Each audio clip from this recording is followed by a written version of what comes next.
I need that sports encyclopedia. Where you at, Steve Kim? Got Trent in the cut. What up, man? The real Coach JB. My main man, Big Smitty. Are y'all ready for this? Ground like something to prove it. Came to a conclusion that it's Smitty and JB and Smitty from West Coast to your side. Worldwide, we in your city. Keep it 150. We never change what's happening. Hurdle link In any metric, Coach, you cannot have Russell Wilson. Nick gave me my first offer. Like, you got to have that store. You got to be marketable. Hockey, football, baseball, then basketball. Oh, I love this fucking show so much, man. Are you mixing light and dark at 11 a.m.? I'm elated that I can be able to coach, that I can be able to mentor these kids, and give them everything that I've learned over the last 20 years. Smitty and Jason Brown, killed it, yeah, it's a rap. We what the game's been missing, we switched it and filled the gap. Smitty and Jason Brown, we killed it, yeah, it's a rap. We what the game's been missing, we switched it and filled the gap. You are now tuned in to the Coach JB Show.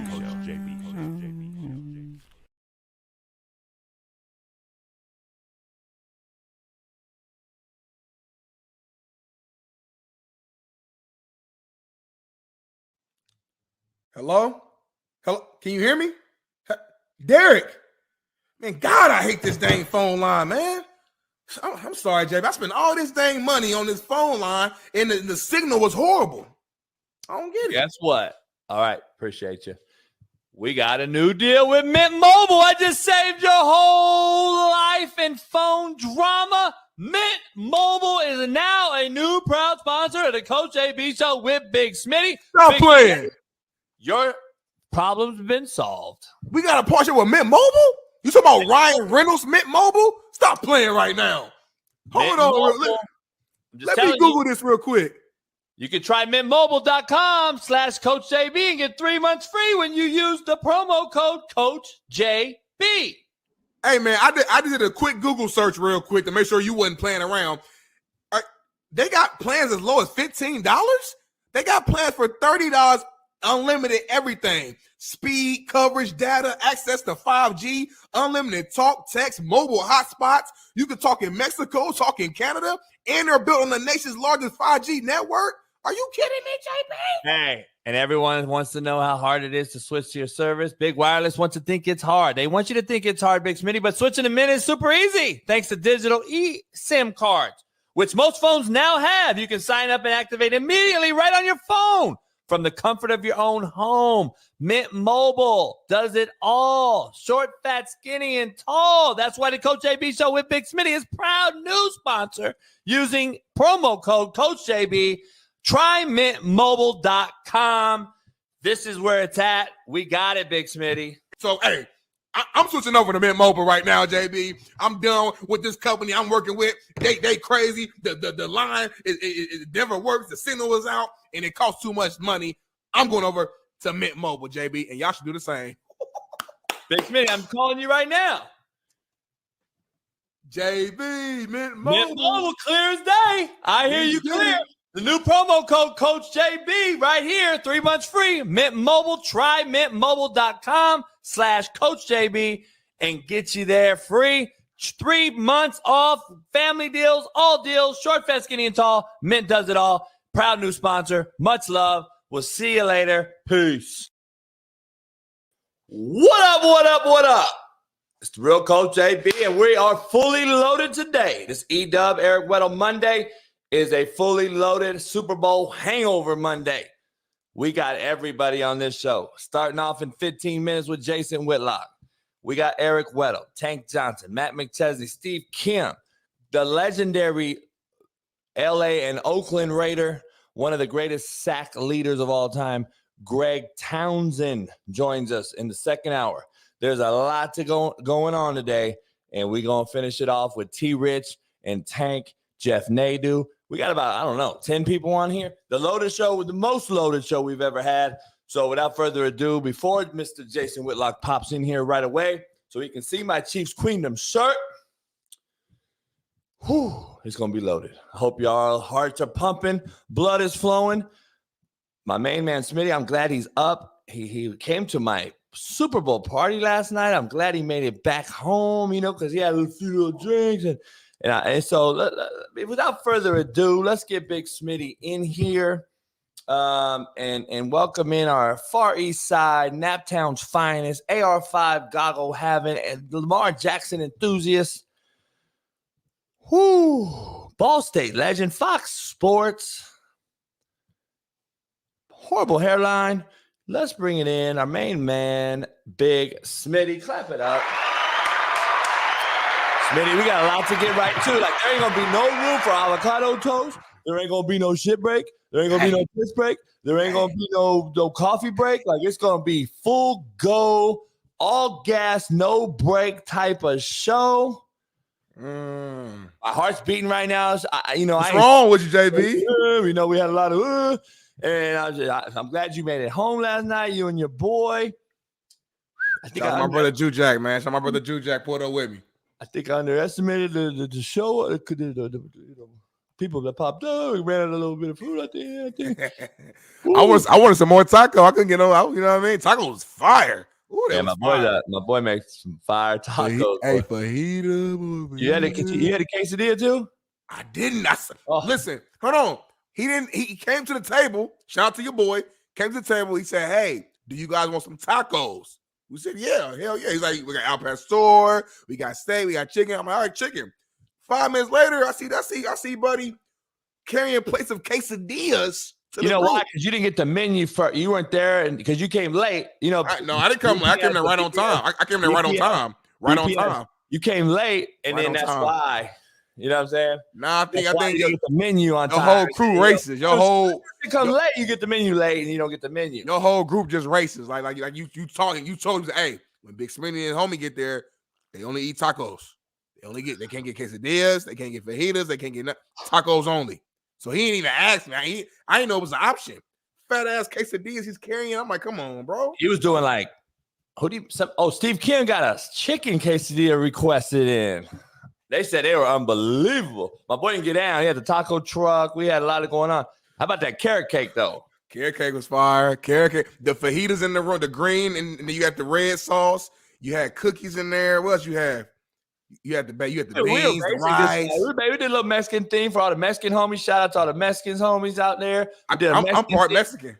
But see, Smitty came so late. He didn't have the wings and the sliders before. I have 4 wings. I heard my wings were fire. Wings was fire. I didn't get no sliders, unfortunately. They were in the microwave, but my plate was so fat it didn't make sense to grab it at the time, and then I missed out. So a lot of food, a lot of drinks. Jerry said he got everything.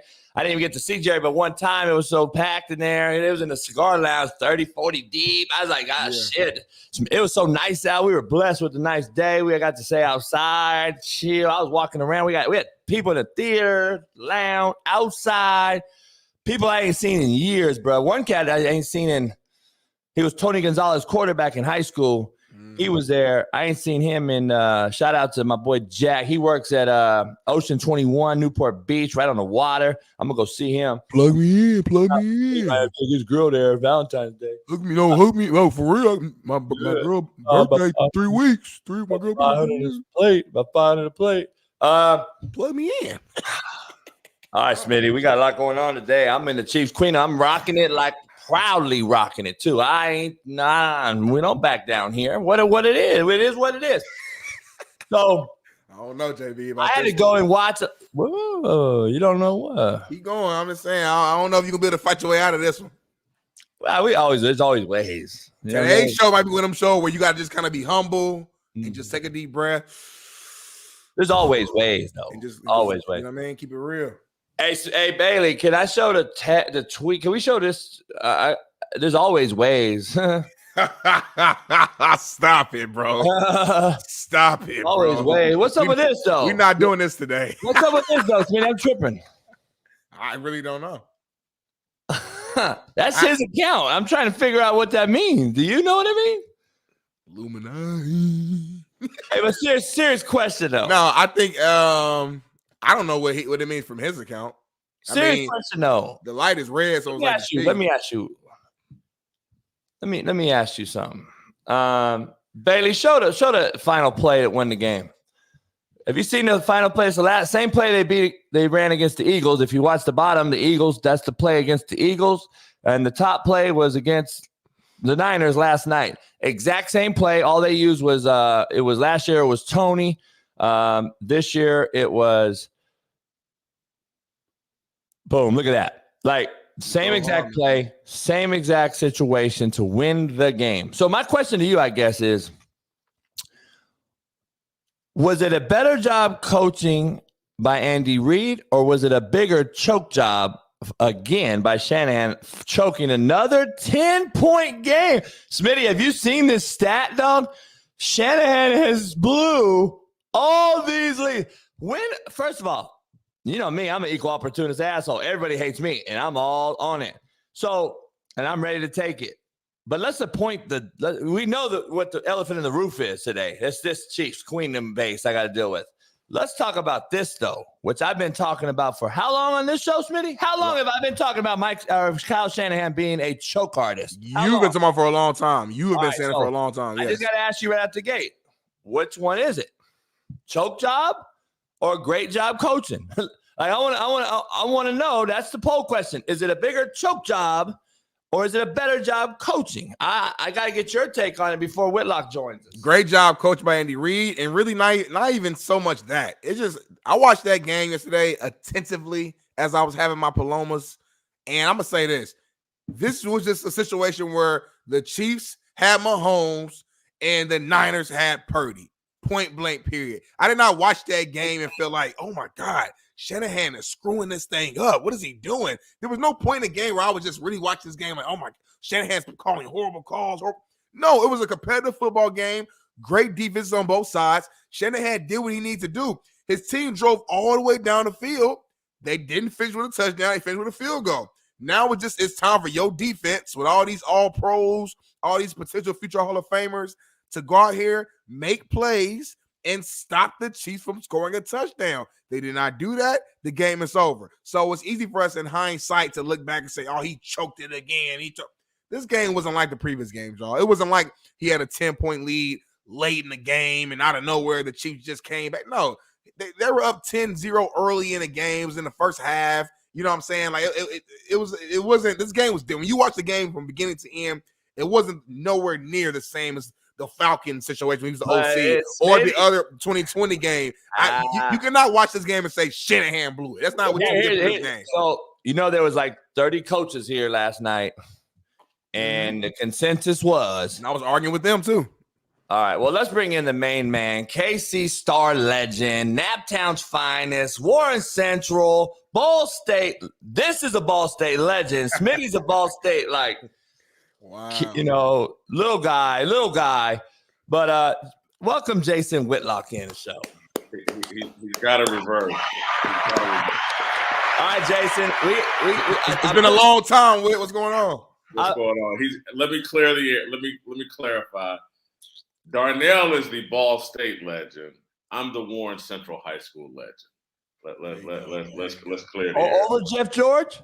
Huh? Over Jeff George? Well, no, not over. But I'm in the Warren Central Hall of Fame. Hey, you was a baller though. You was a baller. I am the alpha. I started the championship tradition.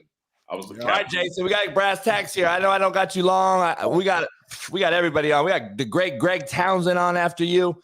He's pretty pissed off about the Hall of Fame and how it's going and how he never even got a call. He's a third all-time in sacks, but he has never got a call. We're going to bring him on later. But I got to ask you right out the gate. That's our poll question.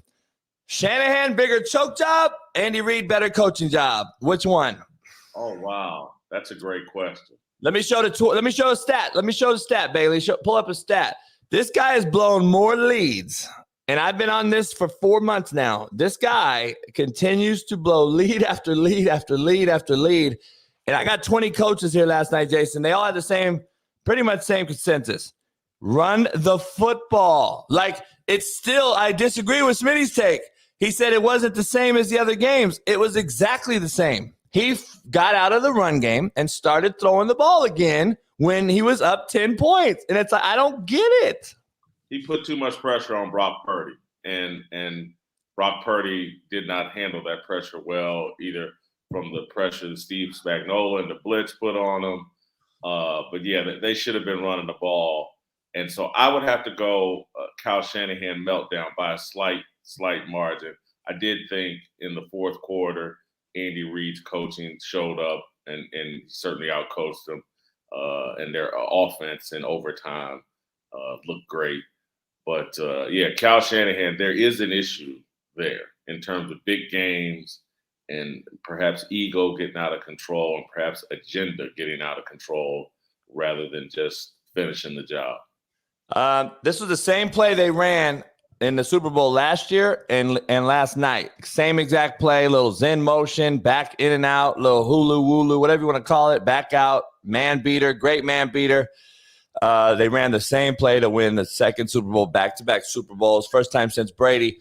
You look at that stuff. Steve Wilkes wasn't there, obviously, the DC for the Niners last year, but you got to break that down as a red zone tendency, as a great play that the Andy Reid likes to run. Seemed like they just weren't ready for that play again, and it comes down to Shanahan at the end of the day, because Shanahan's the one that gets hired and fired, not Wilkes. And people don't look at it. Nobody gets the coordinators never get the heat. It's always the head coach at the end of the day. They got to wear that put that on their shoulders. I just think he's the Spagnuolo, defensive coordinator for the Chiefs, I believe is the best big game D coordinator of all time. And I believe Shanahan is the biggest choker of all time. And I've been on that for a long time. That's a tough way to lose every single time. I mean, my question, Jason, when do you say, okay, this roster, by the way, from linebacker to running back to wide receiver to O-line, Trent Williams, their roster's not even close. And this has been the last 4 or 5 years. They have 0 Super Bowls, 0. Like, when are the Niners going to get some heat? They're going to get some starting right now. And I don't think you certainly can't fire Kyle Shanahan, but you're going to have to upgrade, reevaluate, do something. Isn't the balance of power there where he has more power than John Lynch? And I've seen that get reversed. Years ago in Kansas City, Carl Peterson, the general manager, had more power than Marty Schottenheimer. And then at the end of Schottenheimer's tenure, Marty took over, had more power than Carl Peterson.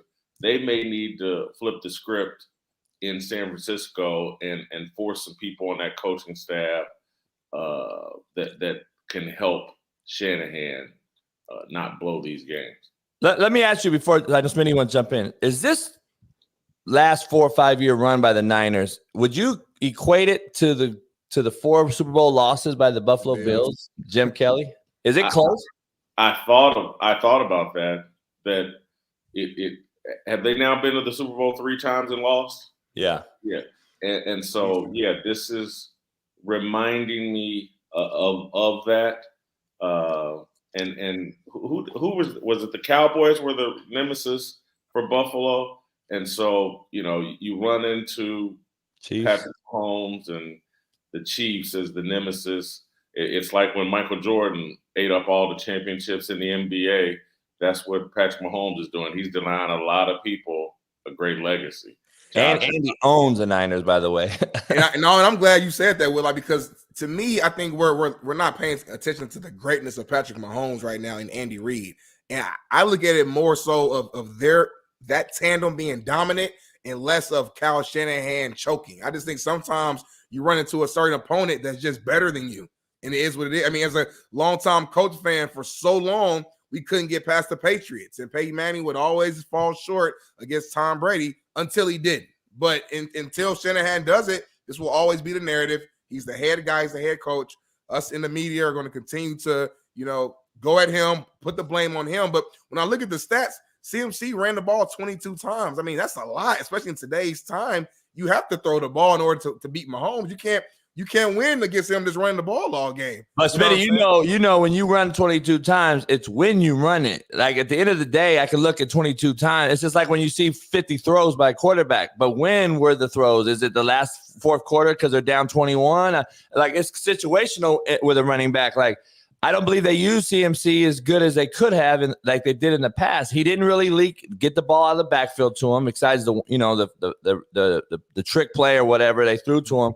But other than that, I don't think they use him like they normally use them. Like he's multifaceted. I think he's the best back in football right now. They didn't use him like I thought they would. He got 30 touches though, JB. Like he had 8 catches, 20. I mean, but I hear you. But I haven't looked, Smitty. But I think he had 16 touches in the first half.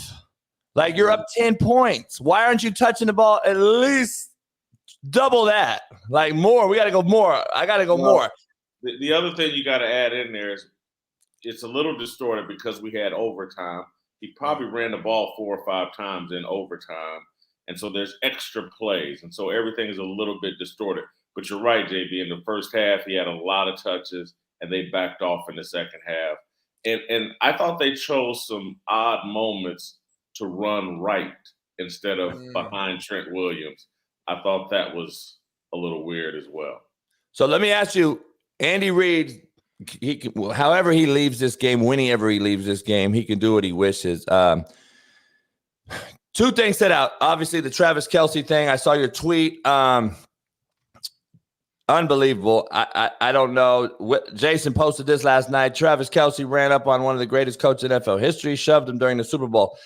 I was hosting, Jason. I didn't see it. Smitty and everybody ran over. Steve Kim ran over to me and was like, what the hell? And I'm like, can't be real. I thought they were like, the relationship they had, right? This isn't the first time he's done it, by the way. Can you see Andy Reid walking away and saying, I'm going to, at least for a year? I've heard rumors too. It's not far-fetched. And I can see Eric Bieniemy being brought back in the fold, Spagnuolo being the head coach, and you get some things back there. I can see Andy Reid walking away, Jason. Uh-oh. He just won a Super Bowl, JB, and he's got a chance for a three-peat, man, that hasn't been done. Right. The three-peat puts him in the Belichick conversation. I'm with you. I don't think he's walking away right now. Had they lost, baby? I think either way. Look, we all know his family situation, his kids, and all the issues. You've covered him for a long time. You know the whole deal. Like, at what point is it like? Because look at him. Like, if you look at him come off the field a couple weeks ago, he looks mentally exhausted. Like, he's like, man. And then you get ran up on by this guy, and you're pushing these narratives out there with the Swifties and all this.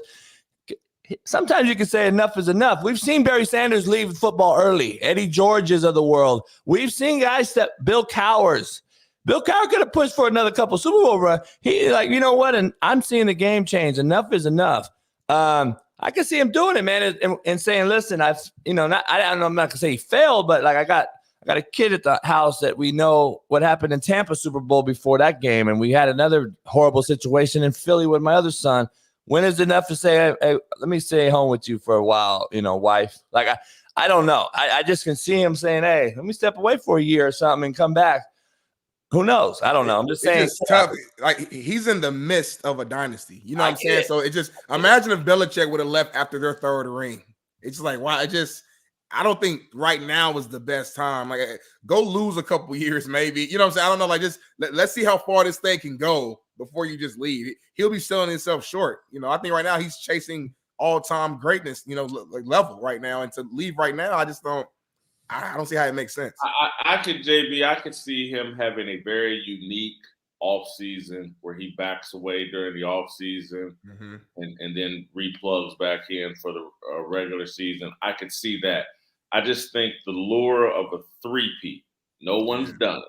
He's not going to catch, in my view, the 6 Super Bowls of Bill Belichick. No. But a three-peat now puts him in that conversation where you can make that argument. And then he can go and start saying, you know, hey, it was nice what Belichick did, but look at how many different quarterbacks I made great everywhere I showed up. And so it really puts him in that argument. But it'll be hard. Now, again, is there a 10% chance? Is he contemplating walking away? Perhaps. But, man. Here's what he had to say. I just want you to take wearing that T-shirt, JB. What are you doing? What are you doing? I can't back down now, Jason. I can't back down now. I can't renege. This ain't spades. I can't renege and say, hey, it is what it is. I'm ready for it. By the way, it was Mahomes' first 300-yard Super Bowl, and it took overtime. Listen, I try my. Listen, I'm not even a Chiefs fan, you know that, but at some point, you gotta just be honest and keep it real. Mahomes is amazing, man. He makes plays when he needs to make plays, but JB will find a way, no matter what happens. He will find a way to still win in his head, in his mind. Jason, I'm sure Jason's gonna blast me on his show today and ask me these questions. So, but look at Andy Reid here. He is totally embarrassed, and he's like, it keeps me young, and he's making the fun out of it last night interviewing him after the push. He keeps me young. Yeah. So, the balance looked good. Yeah, not so good. He tested that hip out. Yeah, I know.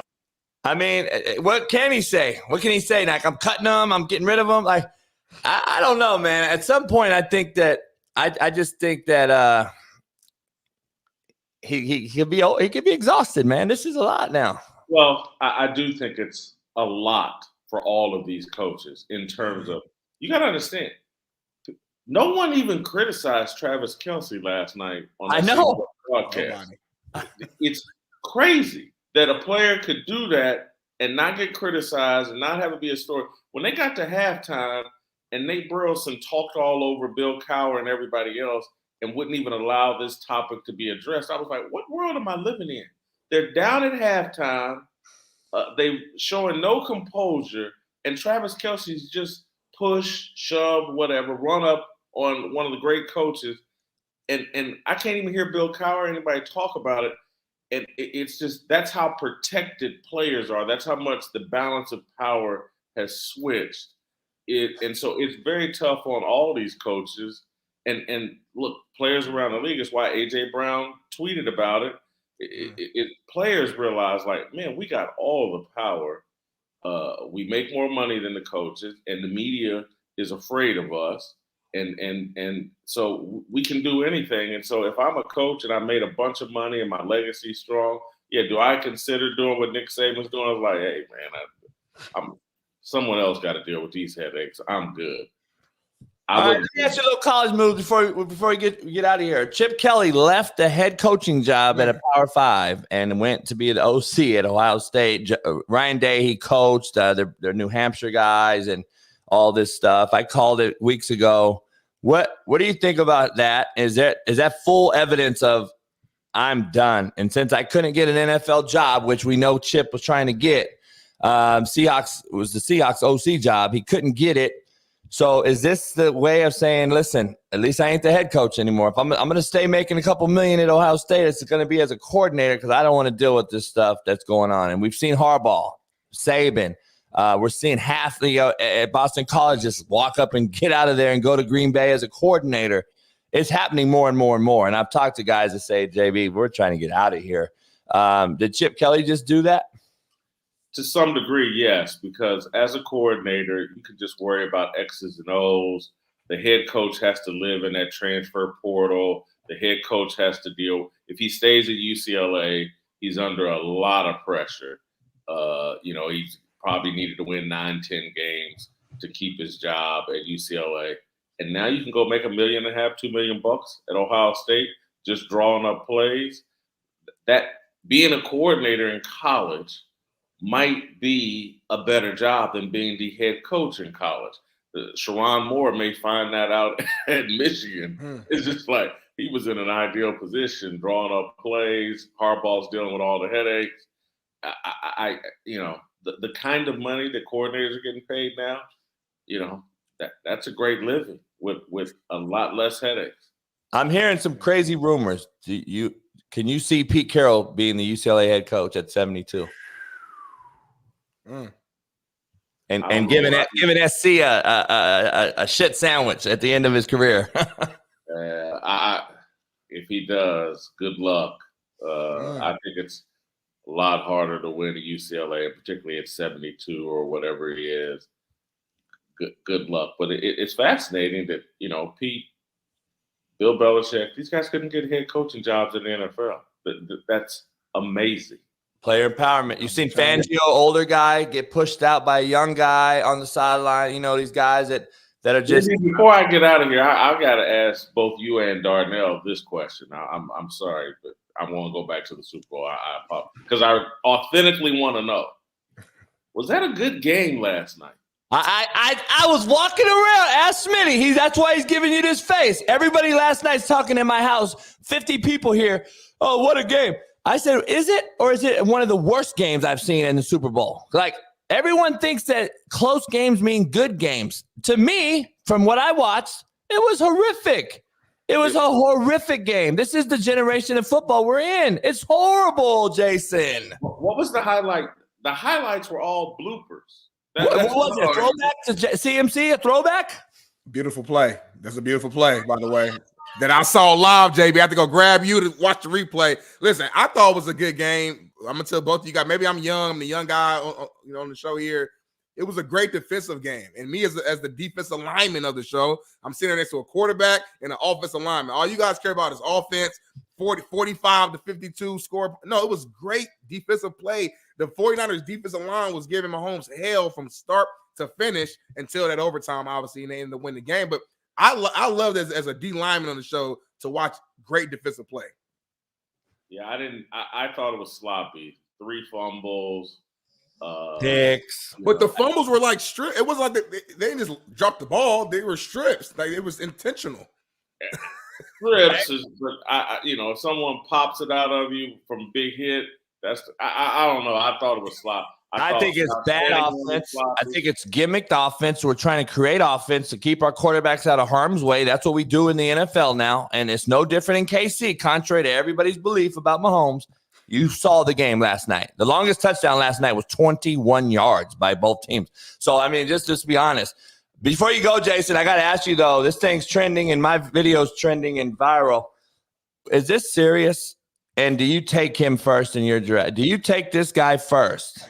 I just got to ask you, like, that's who do you keep Justin Fields in Chicago, or do you really try to go get this guy? Or are you really trying to make a move and get this guy as your first quarterback if you're an owner? Is this a serious conversation?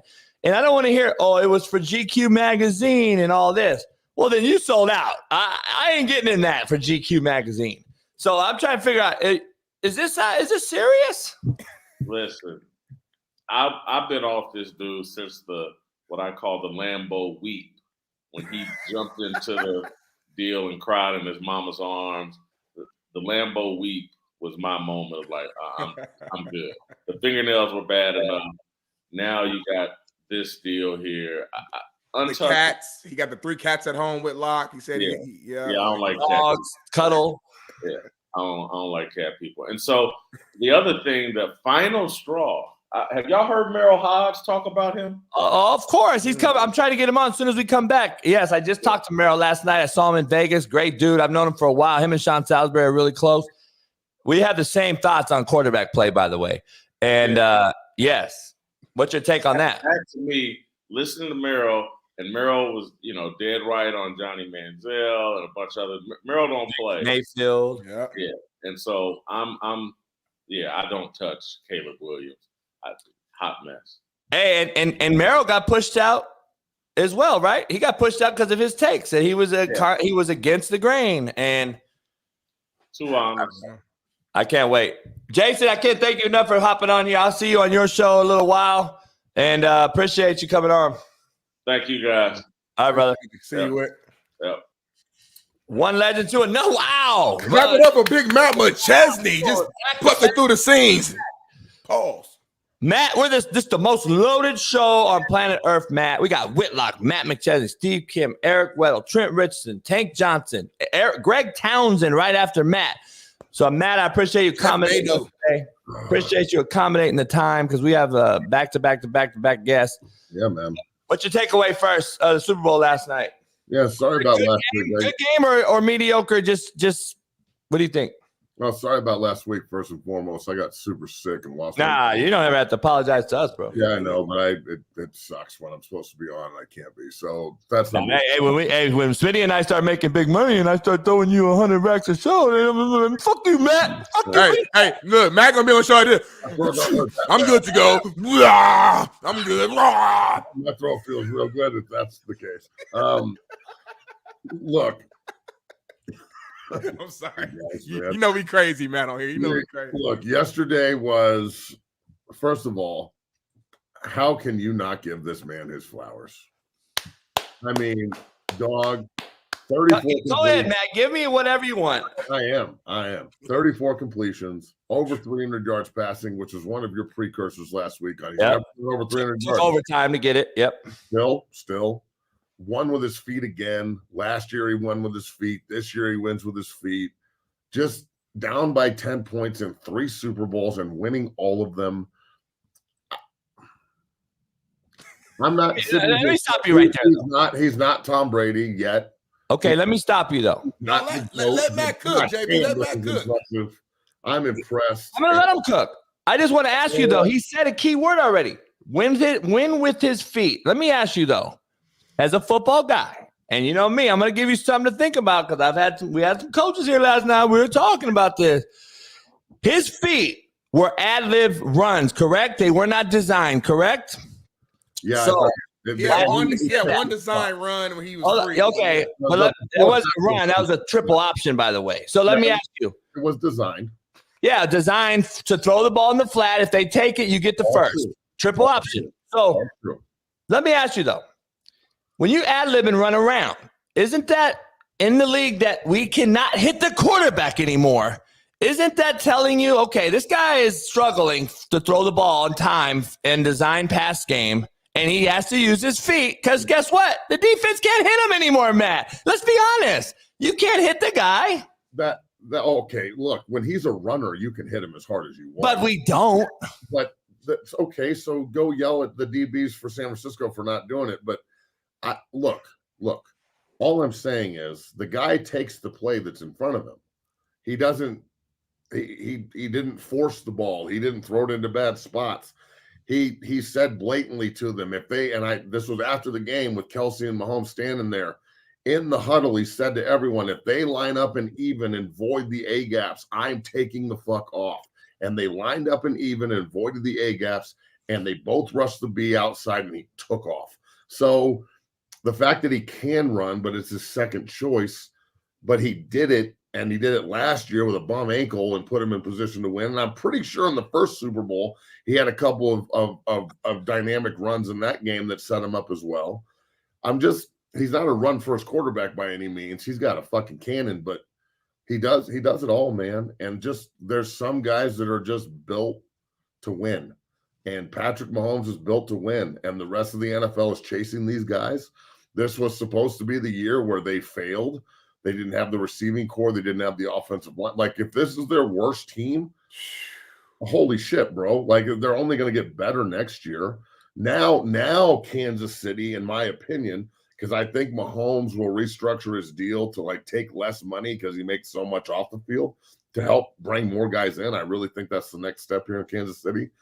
I think now it's going to be, rather than people leaving, I think this is going to be destination time now. Hey, Matt, excuse me, Matt, 1 second. You're going to see a lot of guys going to Kansas City. Hey, Bailey, add Greg real quick. I'm going to just tell him something. Hey, Greg, brother, I appreciate you. Hey, give us 10 minutes. You good? Yeah, I'm good. All right, give us 10 minutes. I appreciate you coming in. I'll bring you right back in.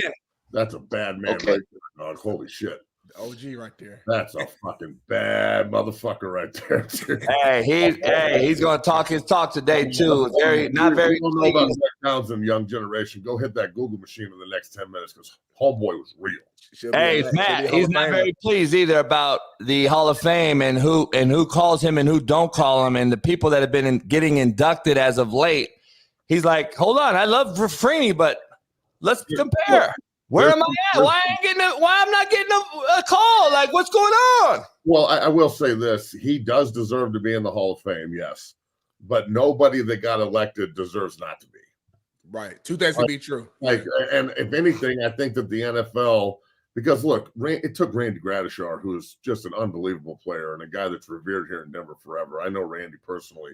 It took him fucking 50 years to get into the Hall of Fame. Like, I'm talking, Mark Schlereth is on my show later today. We're doing it at 2 instead of 10. And Stink always talks about this, but like the Hall of Fame voters are ridiculous. Like they're terrible. They're worse than Major League Baseball's Hall of Fame voters. And like I don't understand how they are so short-sighted to like miss the opportunity to put Mr. Bolin in when he was still alive.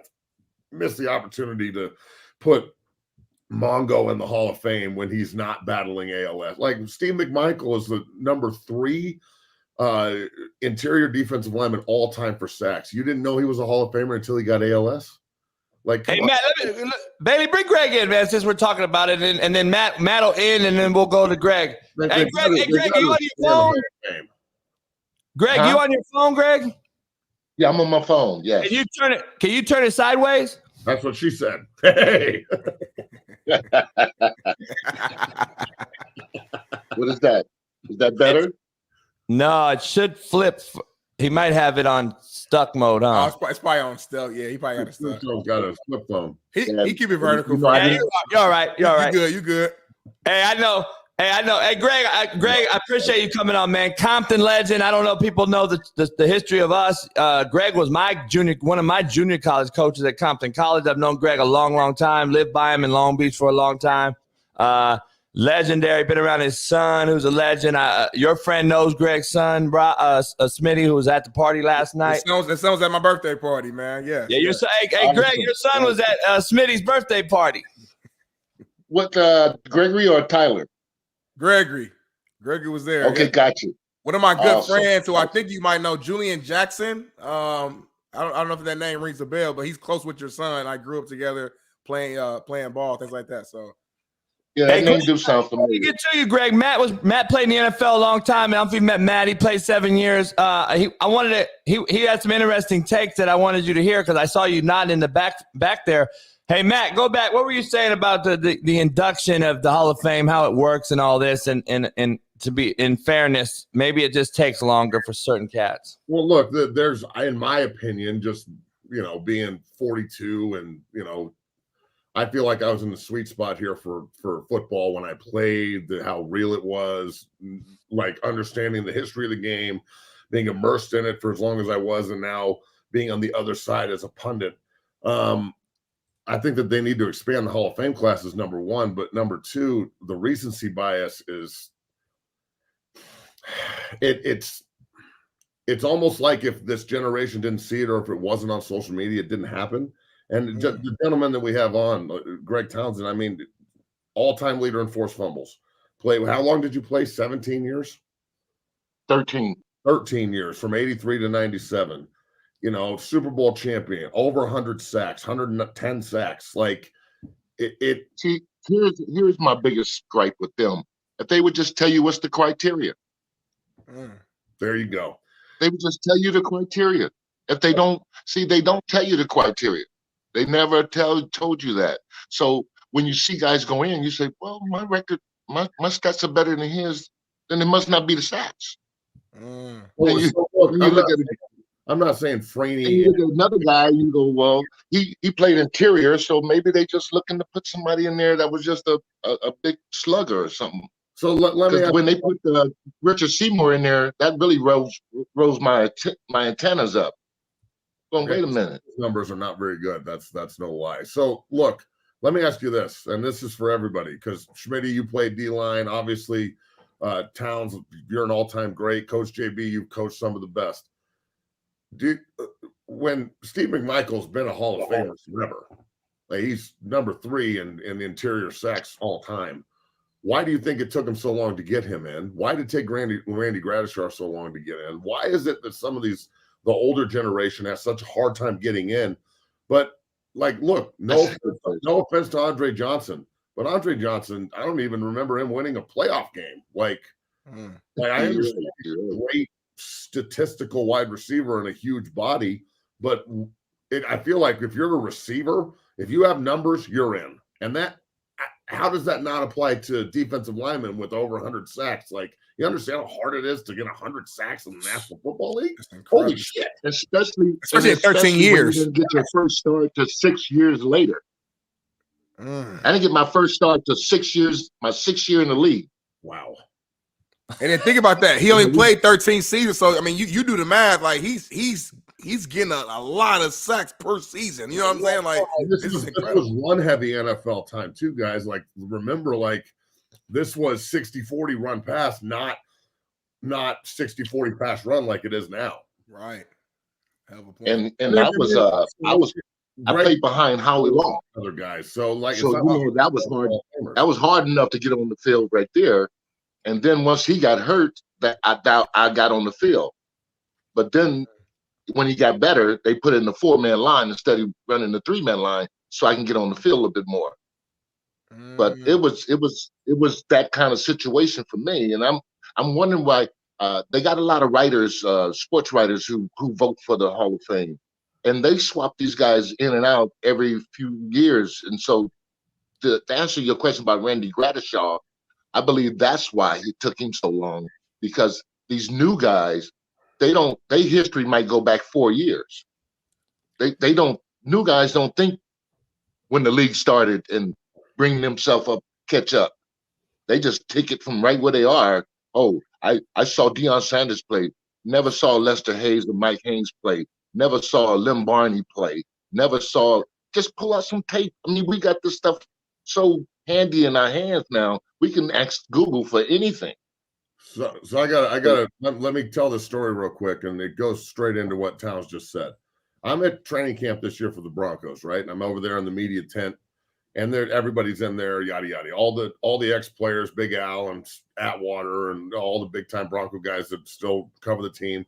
And we're standing there, and Gradishaw works for the Broncos, and I don't know what he does, but he's always around. And one of like the talking head pundit guys that has a Pro Bowl vote and a Hall of Fame vote, and I don't know how the fuck he does. I'm not going to say his name. Didn't know who Randy Gradishaw was. And he covers the Broncos, bro. And he has a Hall of Fame vote. And he's like, oh, who's Randy Gradishaw? And he's like looking it up in the book. And I'm like standing there. My head's about to fucking explode. And I'm standing there next to Lance and Atwater and shit. And I'm like, this guy doesn't even know who Randy Gradishaw is. And he got this job? Like, come on. And he got the job. Yeah. That's part of it. Greg, we got a lot to discuss with you. Matt's our regular on our show, so Matt does a great job. He hosts a podcast. Yeah, Matt do a good job. I like. Yeah, Matt. It's my first podcast ever, Matt. So y'all guys bear with me. You're good, brother. Hey, you're good. Hey, Matt, we're done, Matt, for 2 weeks after today. So we were trying to get everybody on the show. We started with Whitlock, obviously, and then you, and then Greg now. So I'll hit you up today, Matt. We're going to go over the next portion of the show if you're good with it. Yeah, we're good, bro. Look, I will say this before I get off. I don't know how you can deny the flowers. At the same time, though, I watched Brady do it twice. Brady had 2 Hall of Fame careers. So I'm not – look, no one's trying to take Mahomes' shine away. They are incredible. Patrick Mahomes is one of the guys that keeps rings away from other cats.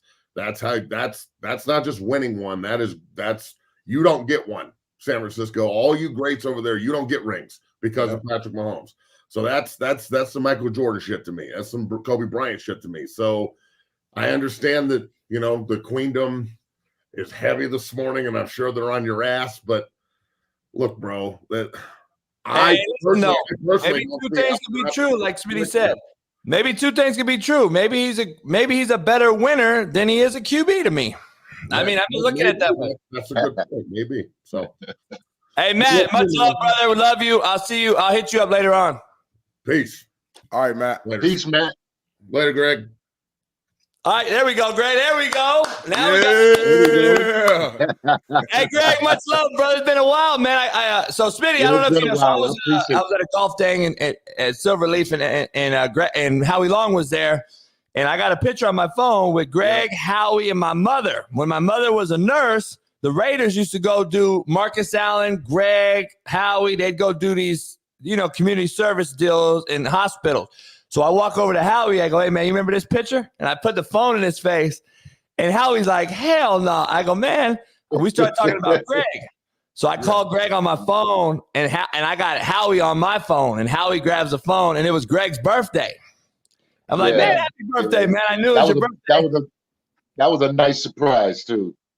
And I've known Greg forever, man. And man, it's been a while. We got to come. Man, I got to get you out to the house. I got to come out and see you. We'll go have a drink or something. Love that. Love it. Smitty, it started like this. I'm at Compton College, wet behind the ear, little quarterback. And Greg takes over as our D-line coach. Coach Ward hired him. He comes in the weight room. We got this old Jack LaLanne weight room. Greg goes in there, gets on the bench, and he's just cussing kids out. You ain't hitting no weights. Let me show you, motherfucker. He hit like 425, just like, da. And everybody in there is like, who is this? All these young cats didn't know Greg. And I'm like, man, that's Greg damn Townsend. And everybody's like, oh, shit. Hey, sometimes it takes that. And that just, everybody was like in line. Order was in line right then and there. See, you got to be a shower sometimes. You can take the boy out of Compton. You just can't take the Compton out of the boy. That's problem right. with that. That's right. There you go. Hey, so Greg, I know we talked. Let's get into brass tacks here. This is Darnell Smith. He works over at Fox, and he's our co-host, and he's done a great job on the show. And he's down in L.A. So while I was in Vegas, and I know you called, we talked, and all the Hall of Fame talk was there. Everybody was there, and we mentioned your name and all these guys. I'm like, how is this guy so highly ranked in the sack lead and all these different things and gets no consideration? And we talked on the phone, but kind of discuss what you were just saying. Like, it's a recency bias, like Matt said. It's all about what have you done for me lately? And I think we're already trying to do that. It is some of that, but it's in my opinion. I think it takes some I play for the Raiders. So it takes somebody from the Raiders organization to push that, to make that seem like that's a big deal from their perspective. But the Raiders don't even push me as far as the all-time sack leader. I was over there for the OTAs this year, and I kept getting introduced as Greg Townsend, the Super Bowl champ. But everybody else getting their accolades put on the back of theirs, like Art Shell was there and Mike Haynes and a few other guys were there. They was getting their Super Bowl champ and Hall of Fame. So I was getting just as mad like Matt was talking about that kid not knowing who Randy Gradishaw was, right? Right. I'm like, man, this is crazy. So I went back to my room, and we was gonna have dinner that later on that night. They was gonna put on some kind of big show for us. Because we were down there trying to get the players to realize what it took to be a Raider. And so Coach Daniel, I said, Coach, who is New England's all-time sack leader? He looks at me, he goes, Andre Tippett, why? I said, well, who's the Raiders' all-time sack leader? He said, well, is it you? I said, well, shit, you asked that as the question. You don't know either. No shit. I said, but this is the reason why you don't know. I said, because they never put me in or refer to me as the all-time sack leader. They won't do that. Because I've been to a few functions and I say, hey, man, they're going to introduce me as the all-time sack leader. No, they're not going to introduce you as the all-time sack leader. But don't worry about it and don't say nothing. So I'm starting to see where the problem's at. Where the problem lies. And so I called up Mark Davis one day and I said, my man, why is it nothing around the stadiums telling people who's the all-time sack leader? What we getting generations after generations coming to these games and they don't know. They think, one, they think Howie is. Two, they might think Crosby and beat Howie out now. But my name is nowhere mentioned in the thing. And look, I'm going to say this, and I'm going to say it humbly as I can. When I came back in 1997 to play with the Raiders, the defensive line coach, Bill O'Badick, said to me, he goes, Greg, you're the Raiders' best defensive lineman they ever had? I said, no, you ain't got to go blow smoke at me like that, man. He said, no, I'm serious. Go look it up. I went out the next day and bought a cyclopedia. An NFL encyclopedia, and looked it up, and it sure enough was in there. Yep, you're the best. Your stats are way far better than anybody's stats that ever played for the Raiders. And you played, Greg, you played in a heavy run era. Like you played with 21 personnel, real fullbacks, real tight ends where they had to run the football. Like, right. That was the whole game plan for us back in the day, was to stop the run and put them in a passing situation. So that was the whole game plan week in and week out for us. That's just how we saw it. We just wanted to take away their run and get a few points on them and put them in a passing situation. How many sacks do you think? How many more sacks do you think you would have had hypothetically if you played in today's era? Like if your 13 years was for between 2005 to 2018 or something like that, you think you would probably got like 30, 40 more sacks added to your resume?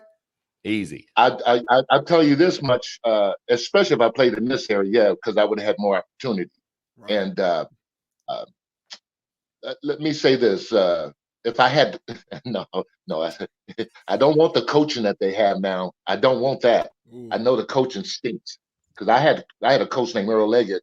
He played 13 years himself for the Bears and the Rams. He played 10 of them for the Bears and the other 3 for the Rams. So I love being coached by a football player. Man. Somebody that's been there, done that. These other coaches, they never played. They never played. So to see somebody like a Max Crosby out there with that kind of coaching, I'm telling myself, okay, Matt's telling the coach what he's going to do or not going to do. The coach is not in charge. The coach is not in charge of Matt. Like Earl Leggett was in charge of myself. If Earl told me that Emmett Townsend don't come inside, I'm not coming inside. Right. That's simple. He told Howie, you got the right end spot now. Greg, you go to left, and Howie, you go to right. That's what's going to happen. There's nobody going to say, I don't want to go to right end. There ain't none of that. You're just going to shut up and do what you're told. Yes, sir. Hey, but Greg, in my opinion, man, because when I went to OT, I tried to talk to Max. Max wasn't hearing it. He wasn't hearing it. I wanted to ask him why he come inside, and he said, yeah. He gave me one of those. Yeah. I'm like, okay. I won't help you. Damn, and I know. I just was with Max the other day, and I'm like, I've helped Max. I've had him on the show, and I was about to say, I'm like, man, let me get Max with you. Let me get Max with a real man's man, and that's funny you say that, man. It's like people don't realize, Greg, like what to your point, like you go inside and you give up gap integrity or gap responsibility being unsound. How many guys have you been around that got cut for doing that back in our era? And that's what I don't understand. We're in the player empowerment league. It's player empowerment, man. These guys can do whatever they want and still want more money than ever. Imagine you making the money they're making. Look, and I believe I read on Facebook that it was the players that got AP his job. And I'm going, that's ludicrous. Yeah. I said, that's ludicrous. They said, yeah, Greg, because they was ready to walk if they didn't hire AP. I was like, really? You got families to feed. What you talking about walking? Yeah. Where you walking to? Let me ask you guys this real quick, going back to the previous thing about like Max going inside. As a great D lineman as you was, Mr. Townsend, like you also hear this too, though. When you're a great defensive lineman, you get a little bit more freedom to just go out there and win. I see Aaron Donald, who's an all-time great, where sometimes, he kind of, you could tell he's kind of freestyling. He doesn't necessarily have a particular assignment per se. It's like the linebackers and the rest of the group adjust based upon whatever he decides to do. But you typically, did you guys not have those opportunities when, like, back when you played, where if you were all-time great, you didn't have freedom to kind of just do your thing? No. I can even take you back to my 13th year. It was even more so. Even this coach I knew adored me. Bill Urbani, he adored me. Mm-hmm. Earl Leggett more or less adored Howie. And then we got another coach. That guy more or less adored me than Howie. So it was still all that discipline was in there.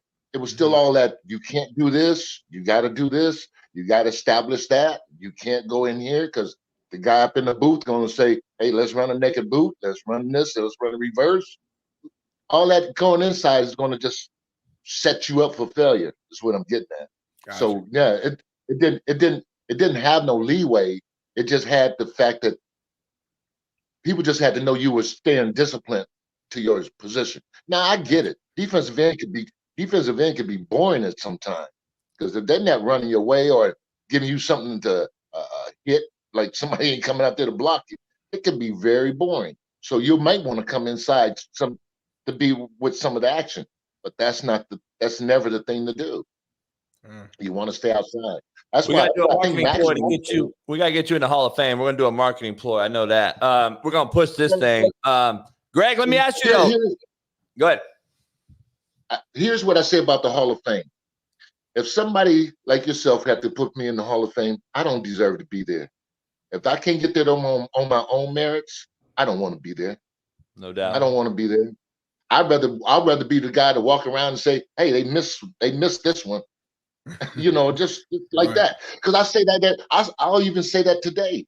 I listen to them analysts on TV, all them guys on ESPN and Fox. I'd be like, y'all telling everybody else how smart you are, but I know you're not as smart because you missed out on this one. Greg, this is the era, man. Me and Smitty just a young pup, 30 years old, and Smitty's smart as hell, knows a lot of stuff. We go back and forth on this topic. Like, if you don't know anything prior to your era, then I think you're doing a disservice as an analyst, a journalist, an investigative reporter, whatever it is, and that's all we have now. We have the same stuff, and I don't know if that's the Compton in us, Greg, or just, the older generation. I don't know, but like we call it out what it is, and people get upset and butthurt. I'm like, dog, there's a whole nother generation that you didn't see, but yet you want to anoint this guy as the greatest you've ever seen. Hold on, dog. There's some greats. And Greg, we talk about the Max Crosby. We talk about these DNs having all these sacks right now. By the way, they're riding up in Air 9 techniques, not with no friction at all. You guys were lining in true fives, head up on the tackle, so you didn't get kicked, you didn't get wrong armed, you didn't get reached, and it was a much harder deal for offensive linemen. Nowadays, they're just in jet stances. Micah Parsons goes out wide. He's soft as shit, though. He won't play the run. And then we're just jet rushers out here, and then everyone thinks he's the greatest thing we've ever seen, Greg. And I'm sitting there like, he ain't no goddamn Lawrence Taylor or no Greg Townsend. And here's where you understand when a guy is the best. Let him just leave him alone. Why are you moving him around? Why you keep moving guys around? Leave him alone. Let him sit there against this one guy. Now, see, Michael Parsons, I believe, didn't the Cowboys played the Frisco early this year? Yeah, and they kept him away from Trent. Yeah. Oh, see, you saw that. You saw that. Yeah, they kept him away from Trent, and I'm like, how can we base this guy to be so good if we can't let him see what he looks like against Trent? And that's another thing too, guys. We can't crown these guys until we see them play against somebody else that's good. I just refuse to do that. There's several guys in the Hall of Fame, I tell you, that will never tell you they played against another Hall of Famer. They never lined up against another Hall of Famer. And that to me is ludicrous. And we telling ourselves this guy is great. Well, yeah, if he lined up against a guy that only played a few years and was struggling, yeah, he could be great. My man Smitty, you know about how to find a fish, right? Come on now. When you got a fish, you just wear him out. You tell everybody, y'all leave me alone. Yeah. Don't leave me alone, man. Don't run no stunts to my side. Don't do nothing. I got this. I got a fish over here. And I'm due to get 4 sacks before y'all touch me over here. Yes. I'm trying to get 4 sacks. I'm trying to get a career day over here. Leave me alone. I love it. Yeah, Greg. And so I've always judged myself off the Hall of Famers and the better guys that played. Now I tell you, the one compliment I ever got, man, and it came from Dwight Stevenson. Now everybody knows who Dwight Stevenson is on this panel. I do. I don't think Smitty does. I don't. I think Dwight Stevenson is one of the best. Matter of fact, I know he is. He's one of the best offensive linemen that ever played. And he played center for the Dolphins. And I was at this function about a couple years back, and I was sitting with Mel Blount and Gibson, the pitcher. And I see this guy coming across the room. I thought he was coming to say something to them. He came over, he said, Greg Townsend? I said, yeah. He said, I'm Dwight Stevenson. He said, I just wanted to come over here and tell you one thing. When we was playing against you guys, we were preparing for you, not for number 75. I said, go tell 5 more people that. Go tell 5 more people that. And that'll make my day, man, right there. So, I mean, because if you ever want to see a guy play against somebody, Smitty, go get the 85, I believe, 85, the Bears game against the Dolphins. They both was undefeated at 13-0 at that point. And Stevenson was playing center and had the fridge lined up over him. Dwight Stevens put one hand behind his back and hiked the ball and mush fridge all night long. That's what made him so. That's what made him so bad. He just mushed him all night long with one hand behind his back on Monday night. Yeah, they gashed the Bears that night. I remember watching that game as a young 10-year-old. That's a big man right there. That's one of the games I tell people to go watch some of the best football right there. Yeah. Hey, Greg, I got to ask you before Smitty jumps in. We've had great stories before. You've told me some great ones, and I just we got about 1,400 people in here listening, and I'm like, they got to hear some of these stories. So I know this is a different era as far as what we did off the field too. So we're not going to get into all that, but the Raiders, you guys were known as the bad boys, the silver and black attack, the partiers. You told me great stories, and I don't even know if you remember these, but I remember them. Yeah, I told you we were so bad. We go into town when we go on our road trips. We tell them hide the women and children because we stick in everything. You know, we just go into town and we just know we're going to take over that town. That's what we're going to do. Yeah. Hey, and you used to tell me that quarterbacks that you played with some legends. You play with these certain quarterbacks, and you were like, and you don't got to say no names on the bad side, but on the good side, you would tell me like, hey, Jim Plunkett was the guy. He would fund the whole party. He came out with the party. He came out with us. And then you broke down Hostetler's and you broke down all these different quarterbacks you played with. Who was the best, the funnest? Who was the guy that had the players back? And that was a telltale sign that you guys won with that too, right? And you know how much prima donnas these quarterbacks are, right? But when your quarterback will come out and have a beer with you, that's going to be your guy. That's going to be your quarterback right there. The one that's going to have a beer with me. And Jim Plunkett was that guy. Jim Plunkett come out and have a beer with you. Jim Plunkett still come out and have a beer with you.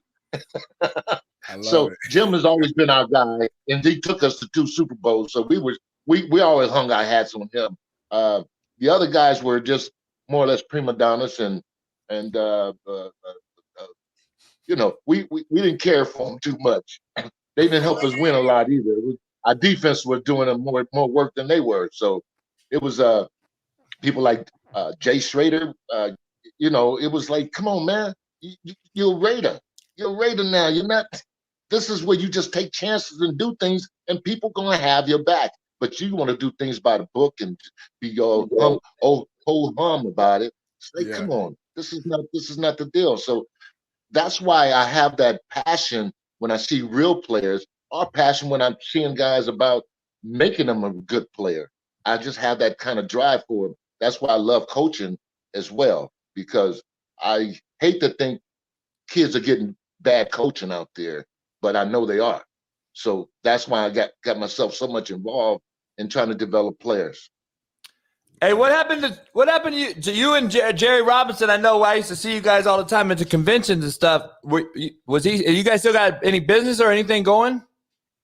No, we ain't got no business going because Jerry live up in Santa Rosa and I'm down here, but we'll see each other on alumni days and stuff like that because we go by the number 12, right? Because 9 and 3 equals 12, 5 and 7, and Howie as well with 75.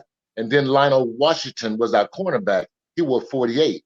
So we used to go out like after practice and we go to the Strand, we'll go to the Concerts by the Sea, might even go to a strip club, you know. So we're just hanging as 12 all day long. And we all played on defense too. So that was the 12th man that we played like we played with 12 and no one was 11 of us out there. Hell yeah, that's great shit. Hey, Smitty, if you walked up on Greg or Jerry Robinson right now today, you'd be like, they play in a league still. Like, you wouldn't know the difference. Yeah. Let's see. Well, even Lionel Washington as well, and Howie got pretty good physique still on him too. He still cares about it. The other day, yeah. Man, I love it. Now, Mr. Townsend, did you watch the Super Bowl last night? If so, what were your thoughts about it? How the game went? You know, JB's been on this show. You know, we talk about the bad play of the NFL. You know, this year, and to some extent, I actually agree with him on the way the season went. But I actually thought Super Bowl was good yesterday. I thought we saw some really good defensive plays on both sides. Obviously, it went down to the wire, going to overtime. What was your overall thoughts on the Super Bowl? My overall, I was sitting in the crowd with a bunch of 49ers fans, so I was more or less listening to them and leaning toward what they wanted. And I could see if Frisco could have ran the ball a little bit more, it would have been more effective. It seemed like every time they ran the ball and didn't get the 6 or 7 yards that they get, the coach would go straight into a pass and with a spread backfield, empty backfield. Yeah. And so we just knew they were trying to do something long down the field, stretch the defense a little bit more. Where Patrick Mahomes, when they got in a pass situation, he did little dinks. He got the ball out of his hands real quick. The guys made plays, trying to run down the field. So I saw that being a difference in the game. The D-line for the 49ers, they played, in my opinion, lights out. Because you very seldom see mistakes or guys out of position over there. Guy stays in their lanes. Guy stays where he's supposed to stay. And Chris Jones, he seemed like he's better at the DT spot than he at the DN spot. He is. I don't know why I don't know why they keep putting him at DN. So, watching that, it was just that kind of chess game, seeing if guys going to be put in the right spot to make plays. And so I seen that from more of the Kansas City Chiefs wide receivers, putting them in a good spot where Mahomes can dink it to him, because a couple of good passes got to Travis that I thought that's the backbreaker right there. So other than that, I thought Frisco could have won the game if they just would have ran the ball a little bit more. But again, Mahomes is like Brady for me. You never go against him. And I'm glad you just said that. You are a legend, and I'm gonna say it right now, a future Hall of Famer. I'm gonna speak it into existence. So where do you rate Mahomes right now? Is he in your top 5 quarterbacks already? Is he higher than that? Is he top 3? I'm hearing all different types of conversations in the media. I want to hear from your voice. So what do you have? I put him right behind Brady. Brady's number 1 and Mahomes number 2. JB. This is a legend right here. Long Beach, 100+ sacks, future Hall of Famer, a Raider, a man who sacked the quarterback. Don't put long. We don't. Compton legend. I'm sorry. Compton legend. I'm sorry. But he's still legend. Long Beach. Did JB have something different? Oh, does he? Does he? He does not. He thinks Mahomes overrated. He thinks he's Greg, Greg, we ain't talking so long, Greg. We got to get on this. I'm like, my heart's hurting right now because I'm like, a Raider ain't never going to go for a Chief. But here's what I got to say.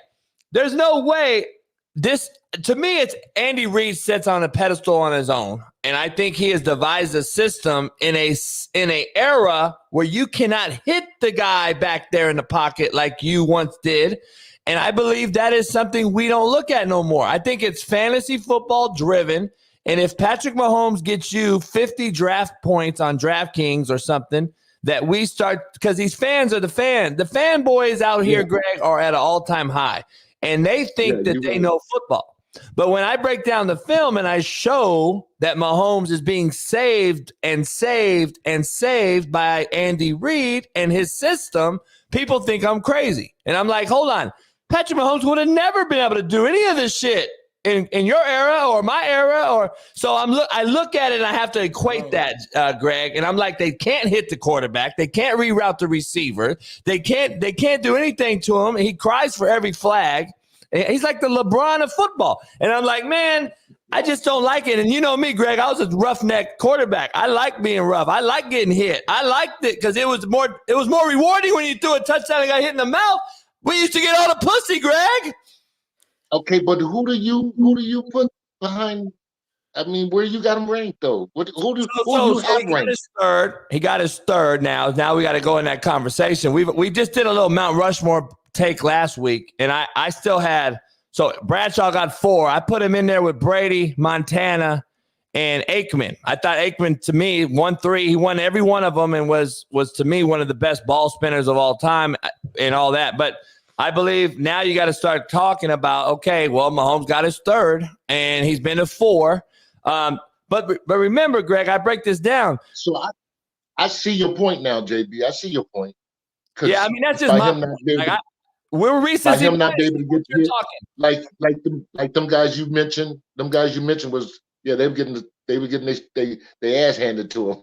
but let me ask you, Greg. Let me ask you this to Smitty's point. Like you look at these stats, you look at everything that we're seeing and stuff.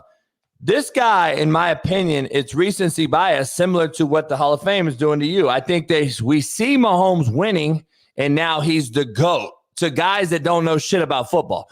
Like this last night, it took overtime for him to get his first 300 yards in 4 playoff games and 4 Super Bowls. He's won 3 now, and he was been the underperformer except for last night. He was the underperforming QB in all 3. He got blown out by Tampa. He came back and Frisco choked the lead off. He threw for 180 yards last year, and we anoint him as like some guy out here throwing for 500 yards and dominating. He's not. He's really doing what the But why are they in the Super Bowl every single year? The man has never not been in the AFC Championship bare minimum. Like, can we take a step back and think about how great you have to be to do that, JB? Like that's incredible. I get your take, Smitty, but I'm back on what I was talking about Greg. Greg, I'm talking about we're going back to the era. We're going back to the era. The AFC West has been horrific. But the AFC South was horrific, and we still get Brady as the greatest. So, I mean, if we're going to use that narrative, use that with every single body. I mean, control what you can control. I can't control what era I play in. I can't control who I play against. Only thing I can do is dominate and win. And he's doing it at a level we have never seen. Give that man his flowers. And see, the other thing, too, JB, I would say, too, the era we played in, it was no free agency. So you was gonna have that receiver forever. You was gonna have that tight end forever. You was gonna have, you didn't have to. You can work on your stuff. So you was gonna have that receiver there. Great point. I mean, Cliff Branch played 15 years, so he was interchanging quarterbacks, but they knew what he brought to the game. So that thing with no free agency, you're gonna have the same guy. That's a good point. And I guess my last thing here too is, if we're going to use era against Mahomes, then let's just stop comparing players, period. Let's never compare players no more. Let's never talk about who's the greatest. Tom Brady's not the greatest. Montana's not the greatest. We don't know who the greatest is because each era had its own different twist and turn and rules and regulations. The rules change every decade. So even though we think Brady played in the physical era, which he did, it wasn't the exact same physical era that Montana was playing in. The further we go back, the more physical it was, the less equipment guys had, the more. So if that's the case, then let's just stop comparing, period, and let's just watch the game for what it is, and let's just enjoy it for what it is. But if we're going to compare, we got to compare what we see. And Mahomes the dominant level we've ever seen. But here's what happens when you don't do that. Then you anoint Patrick Mahomes as the greatest thing since sliced bread that we've never seen. But yes, we have seen guys like this before. People act like we've never seen this guy before. Not just dominant and from a winning standpoint. Go watch John Elway and Dan Marino throw football, bro. Like, people don't realize they don't want to look at these guys, and that's why I can't do it. In the NBA, Smitty, what do we compare first? Era. Because the bad boys would have choke slammed LeBron. I mean, that's all the argument we ever have. The bad boy era and the Celtics and the Lakers. That's why we have to compare eras, in my opinion, or you're just going to anoint everybody as the best thing since sliced bread who's in this era. You're going to say Micah Parsons is better than Lawrence Taylor. You're going to say you can't do that. It's not fair to the game.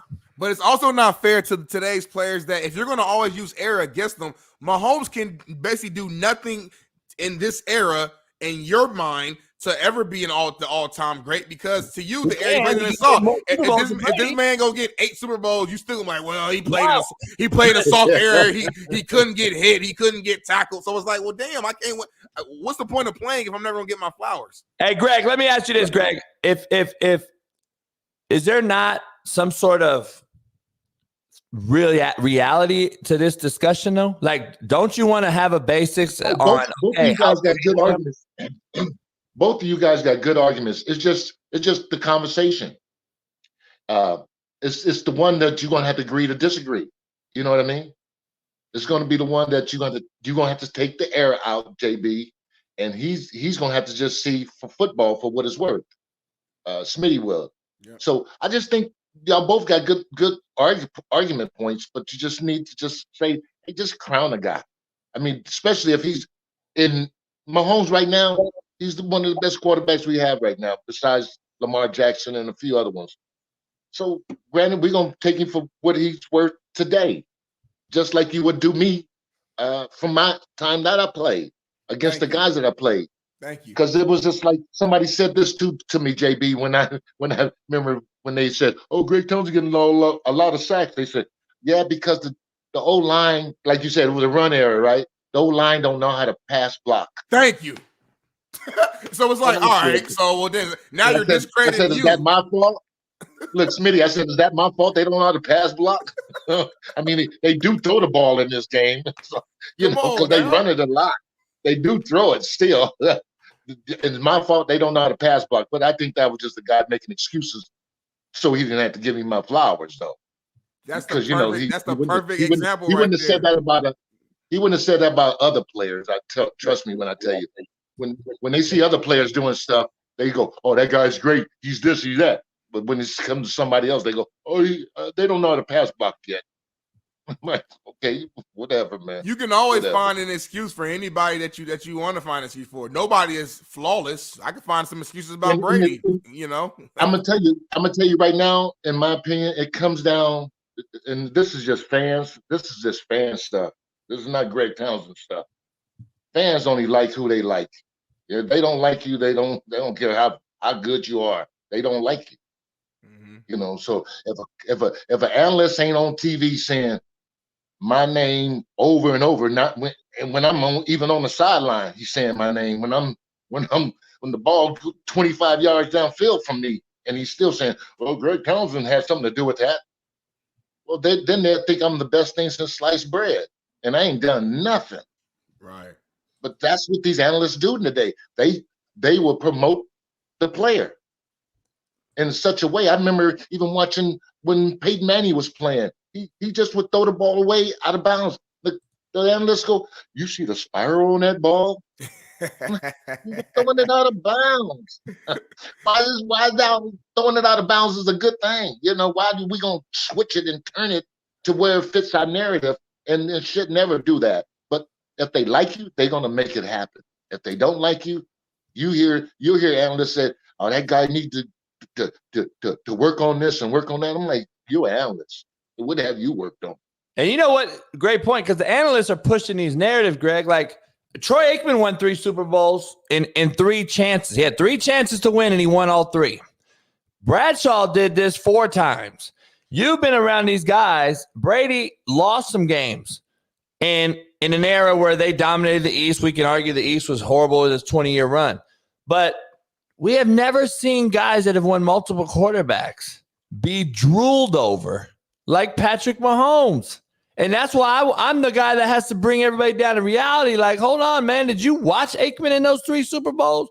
And I don't hear did you see Steve Young in Montana? Like, why didn't we drool over those guys because of cell phones, social media, and relevancy? What are we doing now lately? Recency bias. Because if you go watch Troy Aikman's film and you put it next to Mahomes' film in those Super Bowls, go tell me who's better quarterback. I'll wait. See, they won't do that though, Greg. Hey, BJ, I'll give you a good story. I was one time doing a signing, and I had my banner in front of me and says Greg Townsend, the Raiders' all-time sack leader. I had somebody walk up to me and go, "You're not the Raiders' all-time sack leader." I said, "I'm not." "Well, who is?" He said, "Howie Long is." I said, "Where'd you read that at?"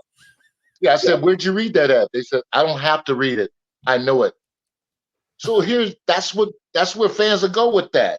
They will go there with you on that. So it's no use. It's just no use. You just, Greg, you just got to you're right. Let it lie. Let the dead talk lie. Right. These fanboys literally are telling you what they know. And I asked them where they read it, and they said I don't have to. So I kind of know what that was coming from. I can hear the undertone in that. Like, your black ass ain't nothing. It's our guy. It's our guy, not your ass. Right. So I can hear the undertone in a lot of that, and I get that. I get that every so often though too. Yeah, it's crazy. I mean, it don't happen on one occasion. They don't. I mean, for one, some of them never even heard of me. I know. I'll see a picture of myself, and I'll see somebody. They say, "Yeah, I like the way you play. You and Howie Long. I can never be standing on my own. I always got to be with somebody." Yeah. Right. Why though, Greg? Before we get out of here, Greg, why? Howie's still on TV? Howie's still on? You know what I'm saying? It's relevant. They see him. So we gotta get you. We gotta get you on some airtime, man. Well, what it is they hear his name enough, and it's easy to say. For one, they hear his name enough. It's easy. It's a catchy little name. And yet he looks like a Terminator. No doubt, Schwarzenegger.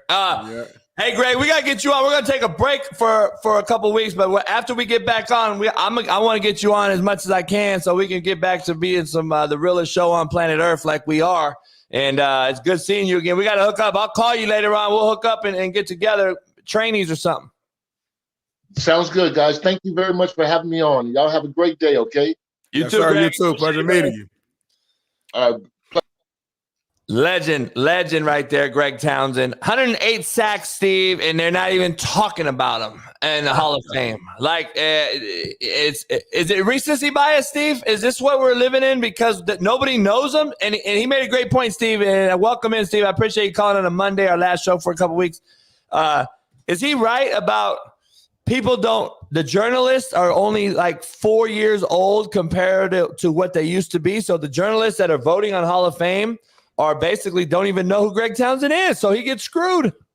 Well, I think that's a part of it. But, he played on a very deep defensive line, and Howie was the star. Then you had Bill Pickel, Bob Golick was a big personality, Scott Davis, Sean Jones. Look, the guy put up real numbers. Greg Townsend, I actually met him one time. This had to be about 20 some odd years ago when Doug Fisher and we would drive from LA here to go to all the fights in Las Vegas. We would generally leave on a Friday afternoon, and we went to the Barstow Del Taco. That's like the original Del Taco. We go to it every single time. So Doug and I were getting lunch. And all of a sudden, this guy walks in, and I said, that guy looks familiar. He literally sits right next to our table. I'm like, hey, aren't you Greg Townsend? And he goes, yeah. He couldn't believe some random Asian guy knew who he was. And we talked football for about an hour. Like, Doug was completely bored by the conversation. He doesn't really like football.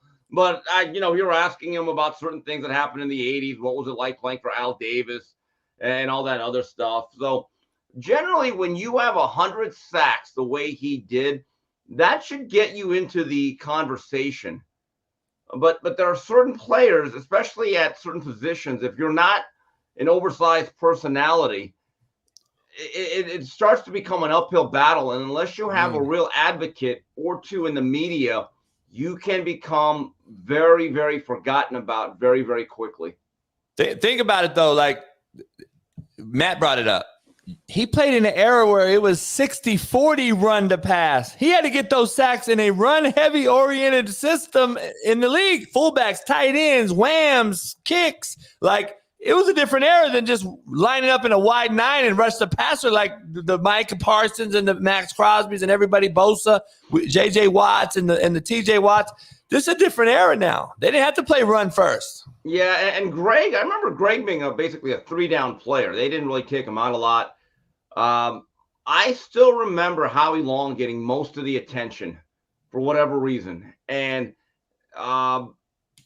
it is what it is. This game can be very, very political, even within the coaching staffs. But when to get 100 sacks in a career, especially back then, that is a career. That means you put in work. And I think Greg played with the Philadelphia Eagles after the Raiders. He did. He had a pretty good run there, too. The Raiders to finish in 97, I think. Yeah. He was just saying. All right, let's get into this. I was in Vegas, and I went to I was at the Radio Row and I saw your guys, Haney and not Haney. I saw your boys before they got into a fight, Garcia and Haney, right? Yeah. Is there a conspiracy? No, it was who was about to fight in the Radio Row? Yeah, Haney and Ryan Garcia. Okay, it was Haney. Let me ask you. Then during that time, Garcia gets his house ransacked here in LA. And there's a conspiracy out there now that it was a setup and blah, blah, blah. What's going on? Any news you got on any of this drama? Well, I think the house is in Las Vegas or whatever. I'm not really close with Ryan Garcia, but a lot of these times when stuff like that happens, it's an inside job. And you start hanging out with people that you don't know and you invite them to your house. And they're probably casing the joint. And Ryan likes to give off this vibe that he's this cool street kid or whatever. And he probably, this is my theory, he may have let people into his inner circle and you let the wolf into the hen house. Mm. Sean Taylor got killed by a bunch of kids he let into his house trying to be a good Samaritan. That's the truth. Man. And we see, yeah. No, that's and true, so man. as Michael Jordan once said, fuck them kids. I know. Let that be a lesson. Hey, be nice to people. Hey, I've heard him say it around Pat Perez, so he still says it. Oh, God bless him. That's why he's the greatest. He still says it. You know what? Well, since we're talking about boxing real quick, I know we're going to definitely dive into Super Bowl because I got to hear your opinion. Steve was there with us yesterday. But while we're on the boxing tip, we're talking to our main man, Jerry, last night, actually, about the Haney and Garcia fight. And he believes that Garcia might actually knock Haney out. And I know you're not high on Garcia, but just take a deep breath, just look at is that a reality? Could you see Garcia knocking out Haney for real? If he lands that vaunted, check left hook of his, I guess. But when I look at the technical precision and the fundamental grounding and who's more put together as a fighter, and I think Haney at 140 has found his legs and has got his backside underneath him. He looked really good against Regis Prograis. Look, is Ryan Garcia dangerous in every fight because of his reflexive nature? Yes. Quick. But he's also very incomplete as a fighter. He has a lot of holes. I think he's really good before and after fights. During the fights, he's And Devin Haney has a very high boxing IQ. If you have one weapon that is dominant, the way Ryan Garcia does, I believe that Devin has the ring IQ and boxing acumen to neutralize or stay away from that weapon. I heard that these guys fought 6 times in amateur and they're 3-3. So I don't know if that holds any weight, but that means something to me. That means these guys are familiar with each other. Obviously, your skill set changes. I get it. You get better, you learn other things, but still, you fight somebody 6 times in amateur, Steve, and you're split 3-3. That tells me that there's a chance. Before hearing this information yesterday and talking all that about the fight more, I thought it was gonna be a clear-cut favorite. Haney is gonna win. Now I don't know. Now you're falling for it. I'm falling for it. You're falling for it. I'm falling for it, Steve. I would be surprised if Ryan Garcia wins more than 2-3 rounds in a 12-round fight. That's just my belief. And the other thing is, if Haney moves and he's got much better feet, he does, because Ryan has to be planted and set on his heels to land that hook. He does not do a great job of coming forward, stepping with the jab. I don't know. Look, are they familiar with each other? Yeah, they're 3-3, but they fought each other as 10 years old to 15 years old, right? In these amateur tournaments, a lot of these kids know each other for years, but they're in their mid-20s now. I remember when Mike Tyson fought Henry Tillman after he lost to Buster Douglas. Henry Tillman actually beat Mike Tyson in the 84 Olympic trials, took his spot on the Olympics. It was a bit of an upset. So, they develop as pros, and the storyline was, well, Mike Tyson's coming back, and he's facing the guy that beat him in the Olympic trials. That fight went 60 seconds. So what did it really mean? Not much. That's true. I guess we shall see. Smitty, where? No, I'm done. I guess we shall see, man. We got to go to Super Bowl, JB, man. Jump in. Steve, all right, you were here last night, Football Palooza Super Bowl edition. I think I ran out of food. I didn't expect that many. We had about 50 people here. So let me ask you, What was your takeaway? You got to sit in the Palooza and watch it. I was hosting, walking around. I didn't see much besides Travis Kelsey push a legendary head coach like a straight pussy. I got to see Mahomes finally reached 300 yards, took him overtime in a Super Bowl. And the longest touchdown in the game was 21 yards. And I thought, I kept, as I got more intoxicated, I was walking in there with you guys and I would say, this is a horrible game. And everyone thought it was the greatest Super Bowl ever. And I'm sitting there. Let's be honest, Steve. Smitty thought it was great because of the halftime show. Stop it. It wasn't great football, Smitty. Steve, go take it away, Steve. What did you think about the game? Give me your take. Halftime show, I didn't watch a single minute. I don't really give a shit. The game got good in the last quarter and a half. For much of that game, it kind of looked like the Patriots-Rams games from about 3-4 years ago. Which I bet you JB loved that one, but continue. But look, the Niners are going to live with this the whole offseason. There's a lot of little things. The fumble on the first drive, that's on Calf. The second drive, they blew up with their own penalties. Coming out of halftime, they had 2 possessions in great field position, one after an interception, did nothing with it. A lot of little things that they did not get right. The punt muff. Where one of the guys got clipped on the ball and the returner had to pick it up. They're going to relive about 6-7 plays over and over and over again. And I thought the Niners, they didn't have a receiver that could really stretch the field and threaten consistently downfield on the Chiefs defensive backs. And you saw some of the limitations of Brock Purdy. But at the end, I got that sinking feeling like here comes Mahomes and Reid. And you could kind of see it. The last drive or two, like, man, they have stuff in their back pocket that they're going to bring out. And the Niners had a 3rd down or 2, and they had a 4th down. They just could not get home. And once they threw that little shovel screen to Kelsey to get him within the 10, I said, oh, here it comes. It just felt inevitable that they were going to score a touchdown. So, again, and I just wonder, did Shanahan get away from his best player a little bit too much? I thought McCaffrey should have been fed the ball a little bit more. I said the same thing. Smitty said he had 21 touches. 22 carries, 8 receptions. He had 30 touches, y'all. I hear y'all. I mean, I guess he could have got 40, 45, 50. But, I mean, golly, at some point, at some point, you do have a quarterback, and I get it. We're saying, he's a game manager, but you got to – this is the NFL in 2024. You got to throw the ball to win the game. I'm sorry. You know what I'm saying? Like, I think blaming this on Shanahan, I think it's a cop-out, y'all. Like, I don't look at this game and say, you know what, Shanahan. No, you mentioned the plays right now, Steve. The muff punt. Like, that was a momentum shift when that happened. That changed the game. Let me ask you. Coach can't control that.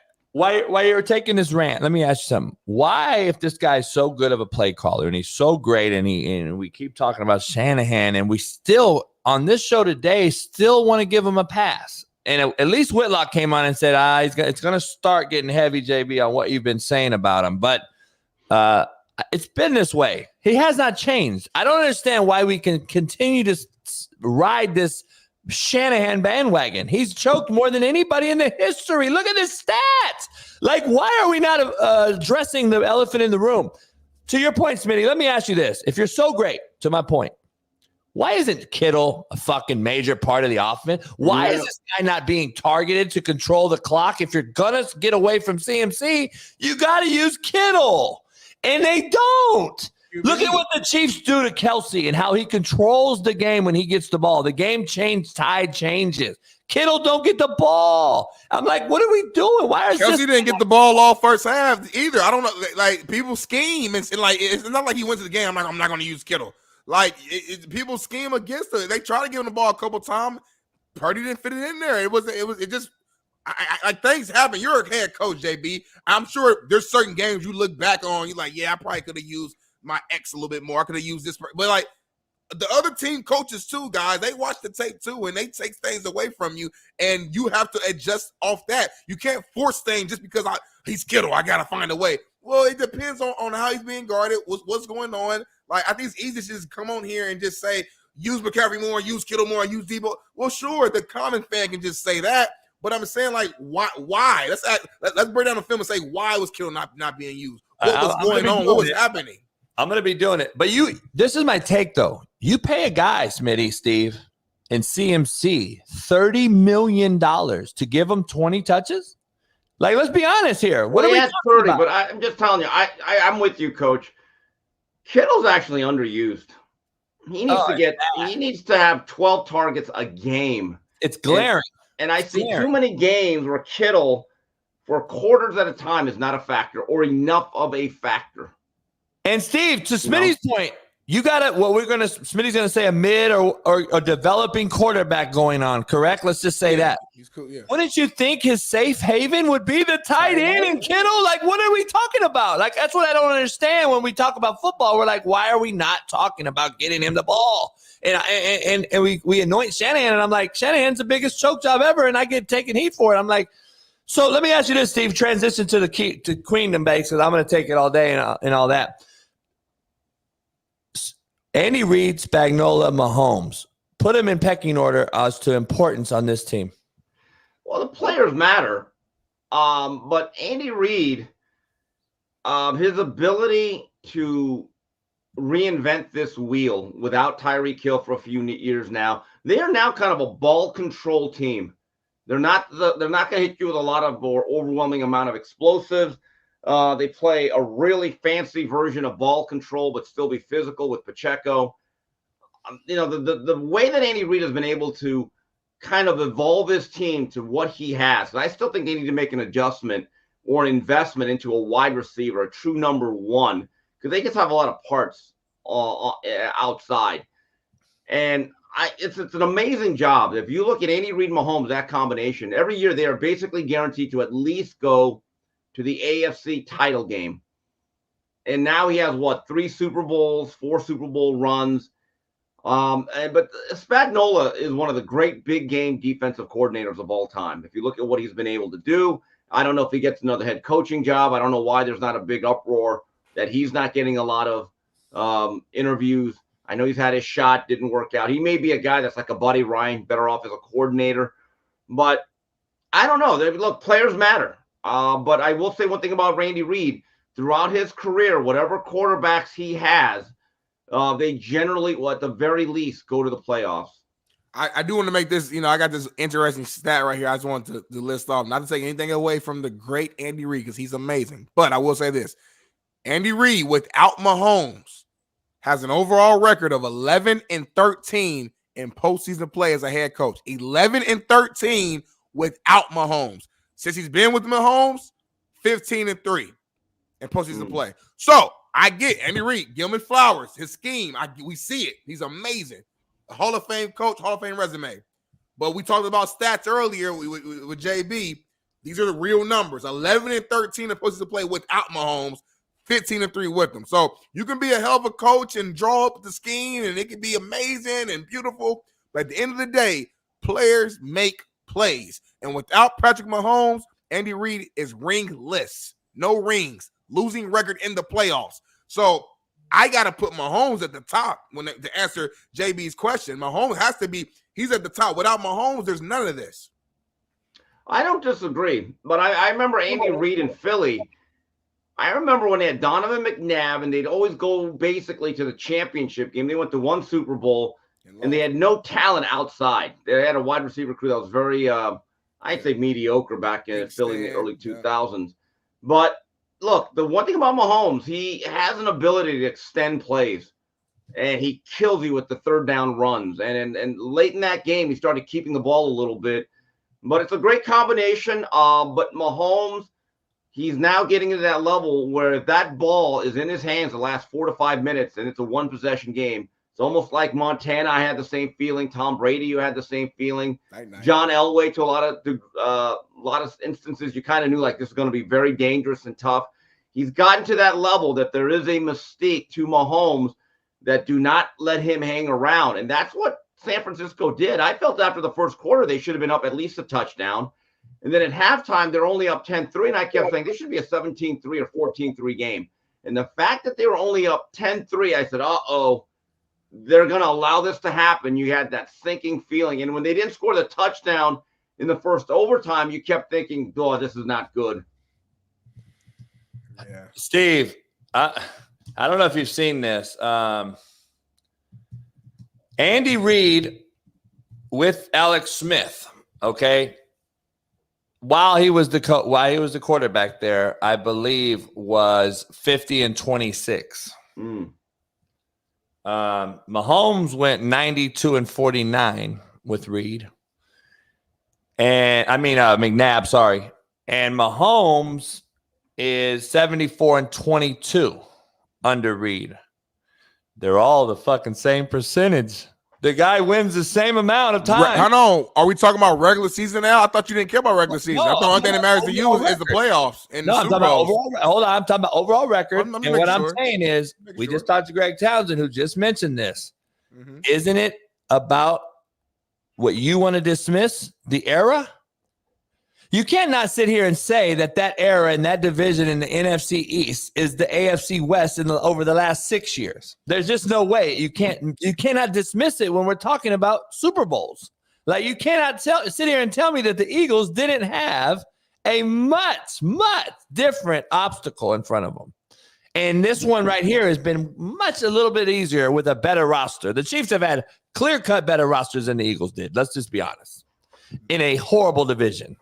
So you can't sit here and not compare eras. That's what you want to take away, Smitty. Steve, that was our point. You can't dismiss the eras, or you would have to dismiss basketball too, and NBA, and everybody else. The eras matter, don't they? If you're going to use era, though, I just think we have to just stop having debates about who's the best and who's the greatest. Because, again, like I said earlier, in your opinion, you think this era is the worst era of football. So if that's what's already in your mind and no one can take that away from you, that means whatever happens in this era, whatever greatness happens from Mahomes or whoever else, you're going to put an asterisk next to it because you're going to say, yeah, he's great, but he played in the worst era of all time. So there's nothing Mahomes could do to really ever elevate and be in that conversation of your Mount Rushmore of quarterbacks, because in your opinion, this is the worst era. So, but my thing is, Steve, you can always point and pick things out from every single era if you want to nitpick. You know what I'm saying? Like, these guys used to wear leather helmets and just ran the ball 50 times back in the days. And, and I'm just saying, if you want to just point and pick and do all that, we can always do that. And there's something from each era. Tom Brady played in a weak division his whole entire career, and we call him the GOAT. So I just don't understand, like, all the nitpicking that we're doing. Okay, that's cool. Let's do that. But do that for every single, do it for the 70s, the 80s, each decade. Let's make sure we nitpick all the great teams and great quarterbacks and be consistent. Let's not do it when it benefits our argument or our narrative, Steve. Yeah, look, to me, I've never had Brady as my GOAT. I've always thought it was Joe Montana. I thought Joe had a better ability to extend plays. He had quicker feet. Mahomes has that ability. Mahomes' mobility, and I think he's really dogged in there. Like, he's a great competitor, and he's got that mystique though. But we got to see. Let's see the other half of the career. Troy Aikman won 3 Super Bowls in the first half of his career. The last 7 years, it really petered down as the talent level went down, the coaching went down. There was no Jimmy Johnson to actually run the ship. So, before we start putting anyone in all-time great status, I still think you got to let a guy play a 10 to 15 years, look at the overall scope of the career. But I look at that roster of the Chiefs, they have a lot of good parts. They don't seem all that old.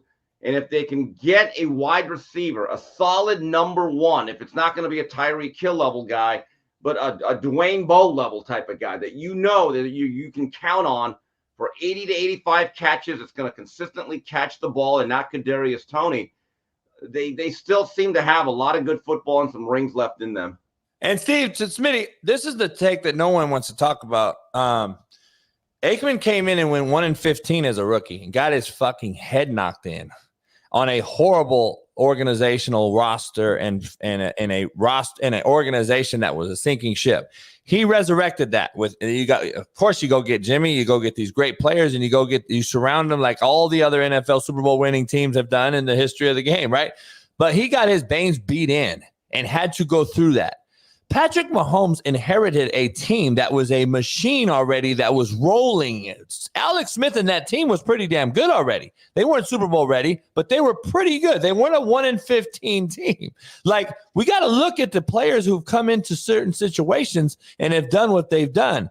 This was a much easier road traveled compared to a lot of these others that we've seen. With the Brady and them and the going to New England, who was kind of, they had a Super Bowl with Bledsoe, I believe. That was not a very good team. But guess what? They had a roster already, a foundation that was pretty much intact.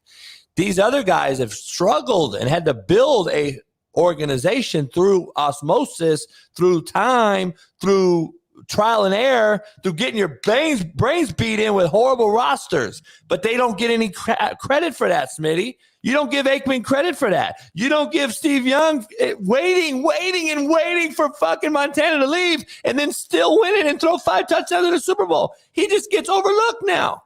Like, we're just looking at what have you done for me lately, and I truly believe that's why you got to have eras. Just like you said, maybe we have to start putting them in different eras. Maybe Mahomes is to go to this era because he's a winner. Steve, I got to ask you, can you be a great winner? He's 3 for 4 in Super Bowls. He's been to 4. He's been to 6 straight, AFC East and all that. And I on this show, I think I've said I have Mahomes at number 1 because he wins in this generation right now of quarterbacks in the league. Can you be a great winner and not a great quarterback, though? Like, I think it goes hand in hand. I mean, I still think Mahomes this year, and this could be a lot of different. I don't think he did a great job of getting the ball off on time a lot. But again, he did not have a great set of receivers. He really didn't, and you couldn't trust any of the guys. But the way the game is played now, a lot of it is going to look like schoolyard football. You scramble around, quarterbacks are protected. But as of right now, I don't see who you would take in a big game over Mahomes. I really don't. I don't even think it's all that close, to be honest with you. When you had Brady, there was always a group of guys that say, well, we like Peyton Manning. Right now, I don't know if there's a true rival. I know people like Burrow. Here's the problem with Burrow. He's always hurt. Always hurt. Always hurt. I can't trust the guy to be out there. The one thing about Mahomes, he had, I think, an injury or two when that quarterback sneak in Denver in 2019. But I do know this about Mahomes, even with the way he plays the game, he keeps himself nice and clean physically, and he's out there 16, 17 games a year. One more hell yeah, hell no, Steve, before you get out of here. I appreciate you coming on a Monday. We'll be down for a few weeks and revamp. Appreciate you being on all year. Let me ask you, Steve, Andy Reid, Mahomes. Do you already have them in the greatest tandem of all time discussion? On the discussion, but I still think it's tough to beat Walsh, Montana. Chuck Noll, Bradshaw, they won 4. Belichick, Brady. I mean, they did it for about 20 years. So let's just play out a little bit. But Jimmy Aikman. Yeah, I mean, that was truncated. Unfortunately, Jerry had to screw that whole thing up. But let me ask you this on the flip side, though, before you get out of here. On this 49ers side in Shanahan, I asked Whitlock this, and he said, interesting. He thought about it as well. Does this Niners team resemble the Buffalo Bills 4 in a row era? Kind of, sort of. Because we're talking about a team with the top 3 roster. The only difference is the Bills had a Hall of Fame quarterback with Jim Kelly. Right. And that's the difference. And the Bills, outside the first one with the wide right with Norwood, those other Super Bowls, those NFC teams were better. Yeah. They really were. They were like the 91 Redskins were an incredible team. That's one of the top 10 teams I've ever seen. They were unbelievable. Mark Rippon had that dream season. They had the posse outside. They ran that explosive bunch. Great offensive line. They had Darrell Green, Wilbur Marshall, Charles Mann. They had all sorts of studs. The 92-93 Cowboys were a dynasty.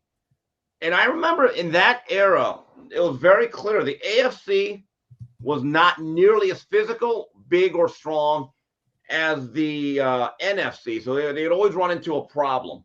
So, I mean, the Bills maximized everything. I just wonder, are the Niners maximizing what they had. If you look at their 2 Super Bowl losses, the quarterback play was not good enough in my view. Jimmy Garoppolo missed throws in that other Super Bowl.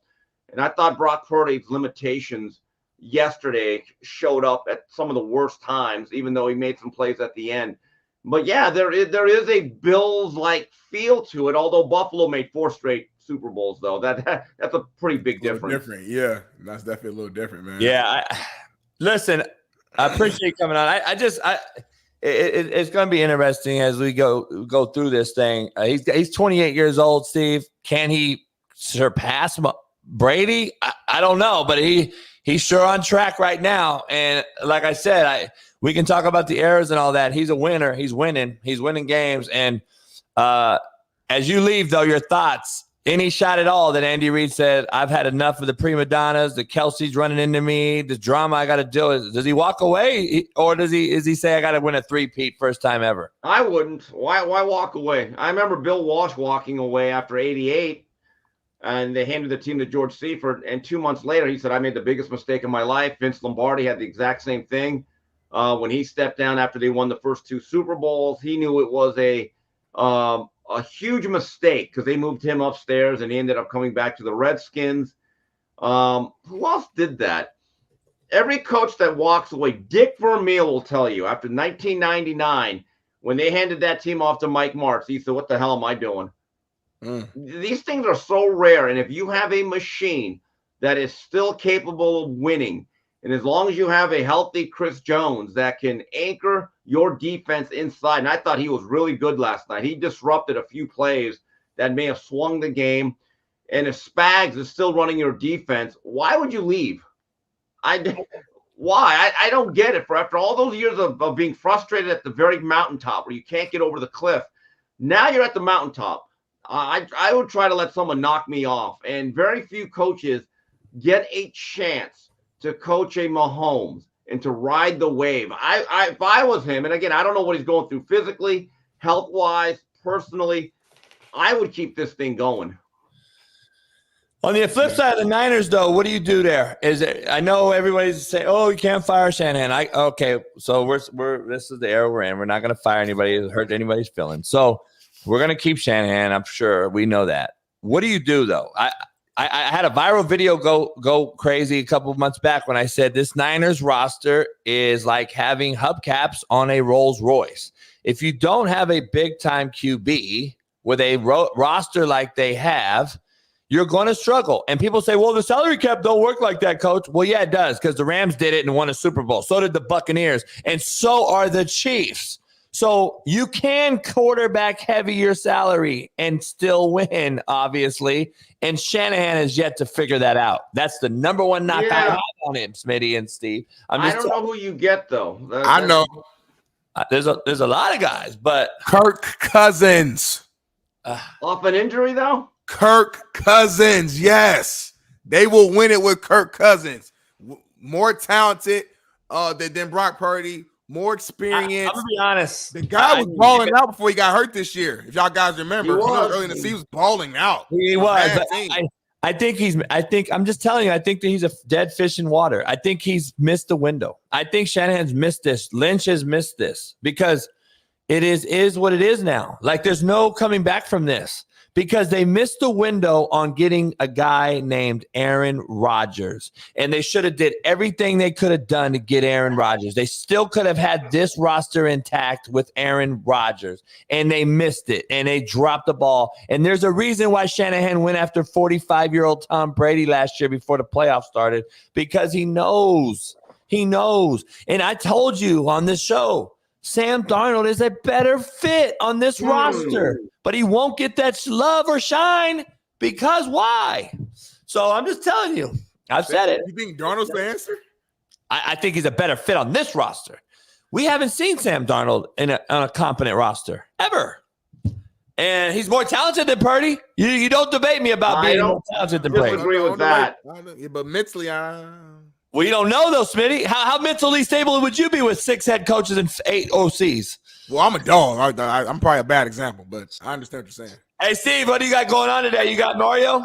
No, we're gonna do that tomorrow. Mario's traveling back from some engagement, thing, and then we're doing Whitlock later, and I gotta do some other stuff, and then I gotta pump up my article on Teofimo Lopez, what a disaster he had, and then just get on with the rest of the week. The start of another great week. Hey, we'll talk. We'll hang out while we do the revamp, and then I'll be on Whitlock later too. All right, bro. Appreciate it, guys. See you guys later, Darnell. See you next month. All right. Steve Kim. Stephen Kim. All right, Smitty. I mean, you can't have a more loaded show. We haven't even had to have any topics. We ain't had to do anything. I like shows like this, man. This is fucking good. Look at the views right now. The view list. I'm a metrics guy. Look at the numbers right now. It's our biggest. It's one of my biggest shows ever. Yes. Can you get the guest in? Because I do it every day. Easily. Hey, so we got a little show update. All right, where we are. We got one of the most loaded shows on planet Earth. See, they didn't even know me and Greg Townsend are boys. They didn't even know that. We've been boys for a long time. Greg and I, we're going to talk about getting him on the whole spring during the week, make him a regular on the show. So we got Trent Richardson, Eric Weddle, Jeff Nadu, and Tank Johnson yet to come. Jeff's going to hop on here for a few minutes. We're going to talk about the over-under bets, the what he said, those other things that he was talking about. This is I want to show you guys something, and I want to get this in to Bailey real quick. Bailey, I'm putting this in the chat. Bailey, can you get this video in real quick? This is why I think the eras matter and shit. Because I believe this is the fan that we are witnessing today, which is the fantasy draft king, FanDuel, prize pick, bet online. Everybody that thinks they are a better, why you see more players than ever doing betting, right? It's because of these guys. These guys are the guys who think that their quarterback, their players, etc., are the best. It's these degenerates that I love Jeff when he talks about these degenerates. Take a look at this. Let's go! Oh my God!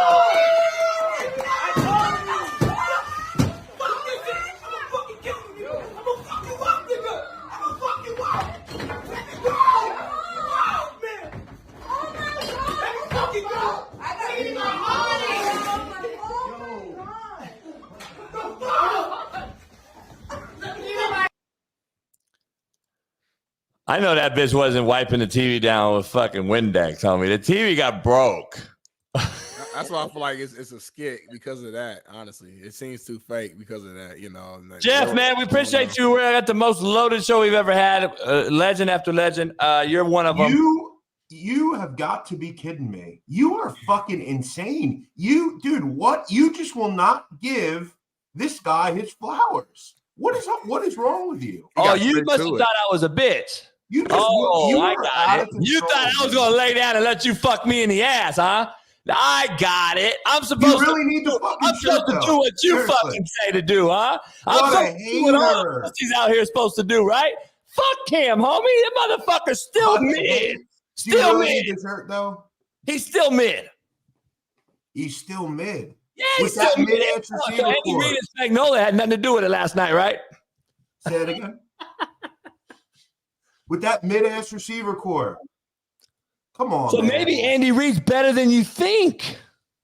How about that? I know. Have you thought about no that? one ever wants to give the guy – it's never his fault. It's never his fault for them for winning. It's always, he's got a great coach or he's got a great defense or Kyrie Kill. It's always, you know.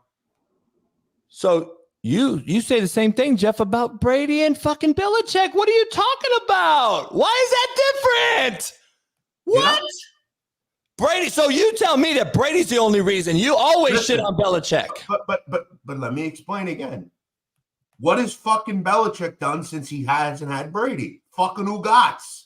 That's the point. That's what we have. We have the facts. No shit. Look at the damn fucking team and the structure of this whole organization. If and when Mr. Reid leaves, Coach Reid leaves, then I guess we'll cross that bridge when we get to it. Oh, But it's at this coming. point, It's coming. But let every me, time let me get your take on Coach Reid real quick since you watched the game. The Kelsey hitting him. This is a legendary guy. You're about respect, Jeff. This guy, why should this guy has to put up with this shit? I want to get your take, because why would you not walk away and say, fuck you, go ahead and win it without me? Yeah, it's ridiculous. I don't know what that was all about. Look, I did think it was a bit crazy that he was off the field at certain points. And look, he was frustrated.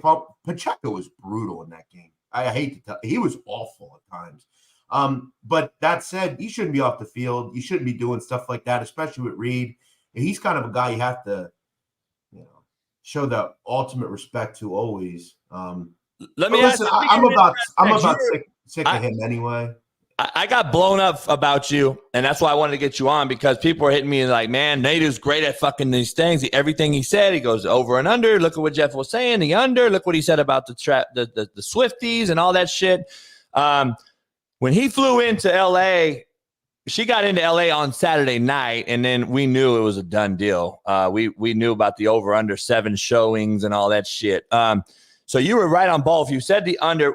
Did it hit right at 47? And was it 47.5 officially? So they would have to make that extra point to fuck a lot of people. I'm glad they don't have to kick that extra point. Yeah. So how did it work out? Well, total was 47.5. Game stayed under. Again, it was, as we would say in the business, a hand ride. It was an easy winner the whole way. I had the Chiefs as well. Obviously, that was a bit difficult. But, guys, did you happen to notice, as soon as Mecole Hardman caught the touchdown, they didn't pan to the team. They didn't pan to the coach. They didn't pan to anybody. They panned to the box of a fucking singer celebrating. Did you notice that? They didn't pan to the team. I didn't even notice that. That's crazy. I didn't notice that. I did notice it, and somebody told me that too, Jeff, and I saw you say that too on your tweet. It blew my mind. We had like 50-some people here last night at a party, and I was hosting, walking around, but someone was like, they showed this broad. I heard it just over in conversation. They showed this broad in Hardman, who dropped huge balls this year and then was with the Jets, came back over here to help them wins the game. That's a hell of a story. You show her. Insane. I thought I was like the only one that saw it where I was. I said, wow, they really. I didn't pay attention because I think after the play, I was so like, I kind of stopped looking, but it's crazy. Sure. And again, we're frustrated with Taylor Swift because she's the person that they're showing, but it's not really her fault though. Like, she can't control what the production team is doing. You know what I'm saying? That's the production team. And then to me being in production and understanding how shit works, the views fucking go crazy when they show her. So it's like, as a production team, who the fuck am I to limit our views because, some of the football purists like, you and I, whatever, don't like it. So Ice Spice now up there, Ice Spice or whatever. I get why they did it. It was I thought a bit, maybe at that point, let's see the team, right? Andy Reid, like that, that might have been the thing. But listen, I said to you guys on Friday, I didn't quite understand why the Chiefs were an underdog. It didn't make a lot of sense to me. Obviously, we discussed Brock Purdy. Let's just be real. Against quality opponents this year, he just wasn't very good. That said, I saw it this morning, and I'm not sure. This can't be true, but I'm still trying to understand why you take the ball when you win the toss in overtime. It almost seemed to me that they didn't know the rules, because there's literally no reason you take the ball. None. It doesn't benefit you whatsoever. And I think today I saw that supposedly they didn't go over the rules. There's a report out there.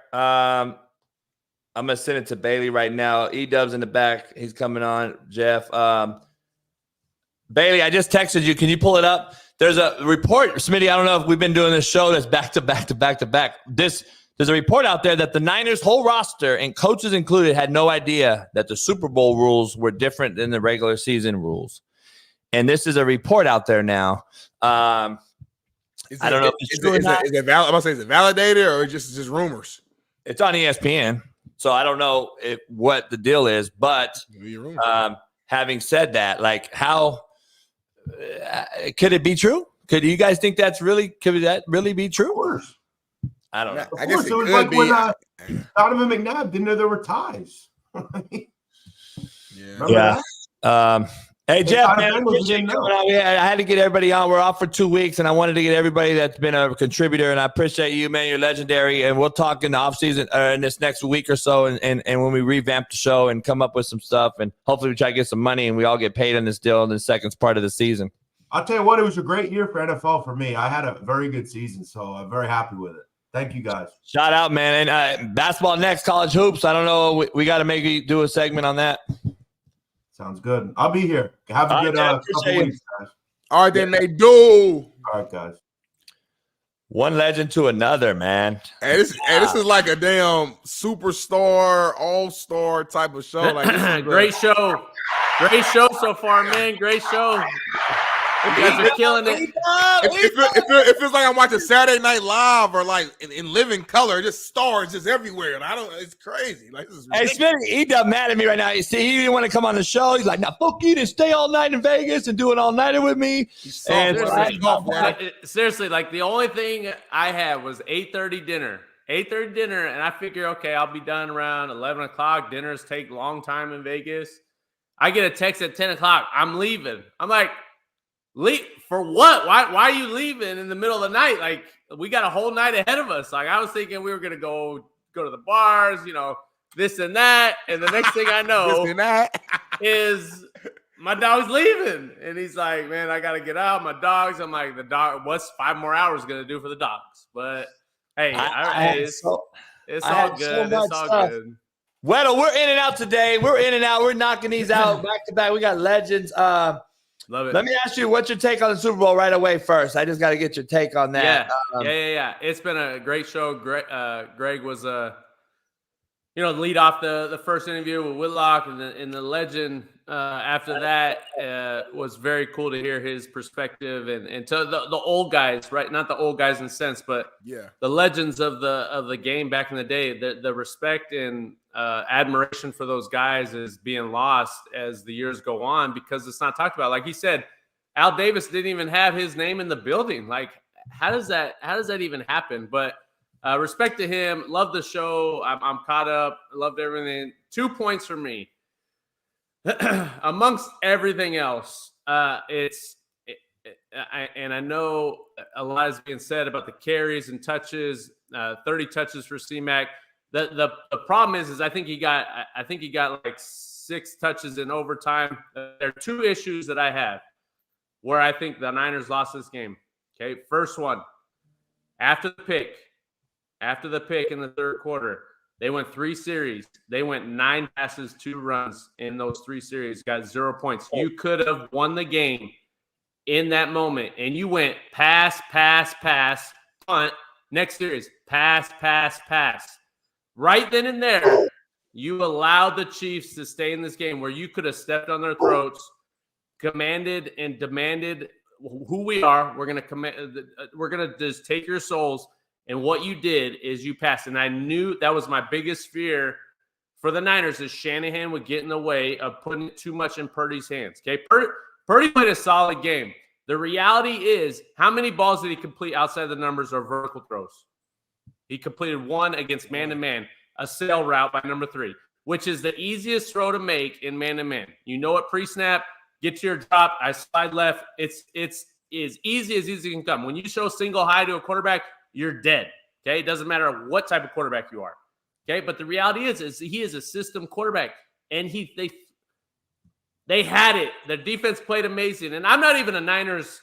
I like to see good football, right? And for much of that game, I was rooting for both teams because the Chiefs played horrible for 3 quarters.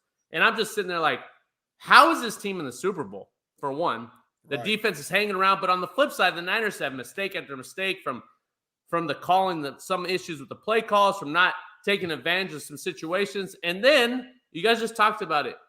For the life of me, they must not have known the rules for overtime. You can't tell me there is a reason to take the ball in overtime. It is as simple as this, guys. You cannot win the game taking the ball in overtime.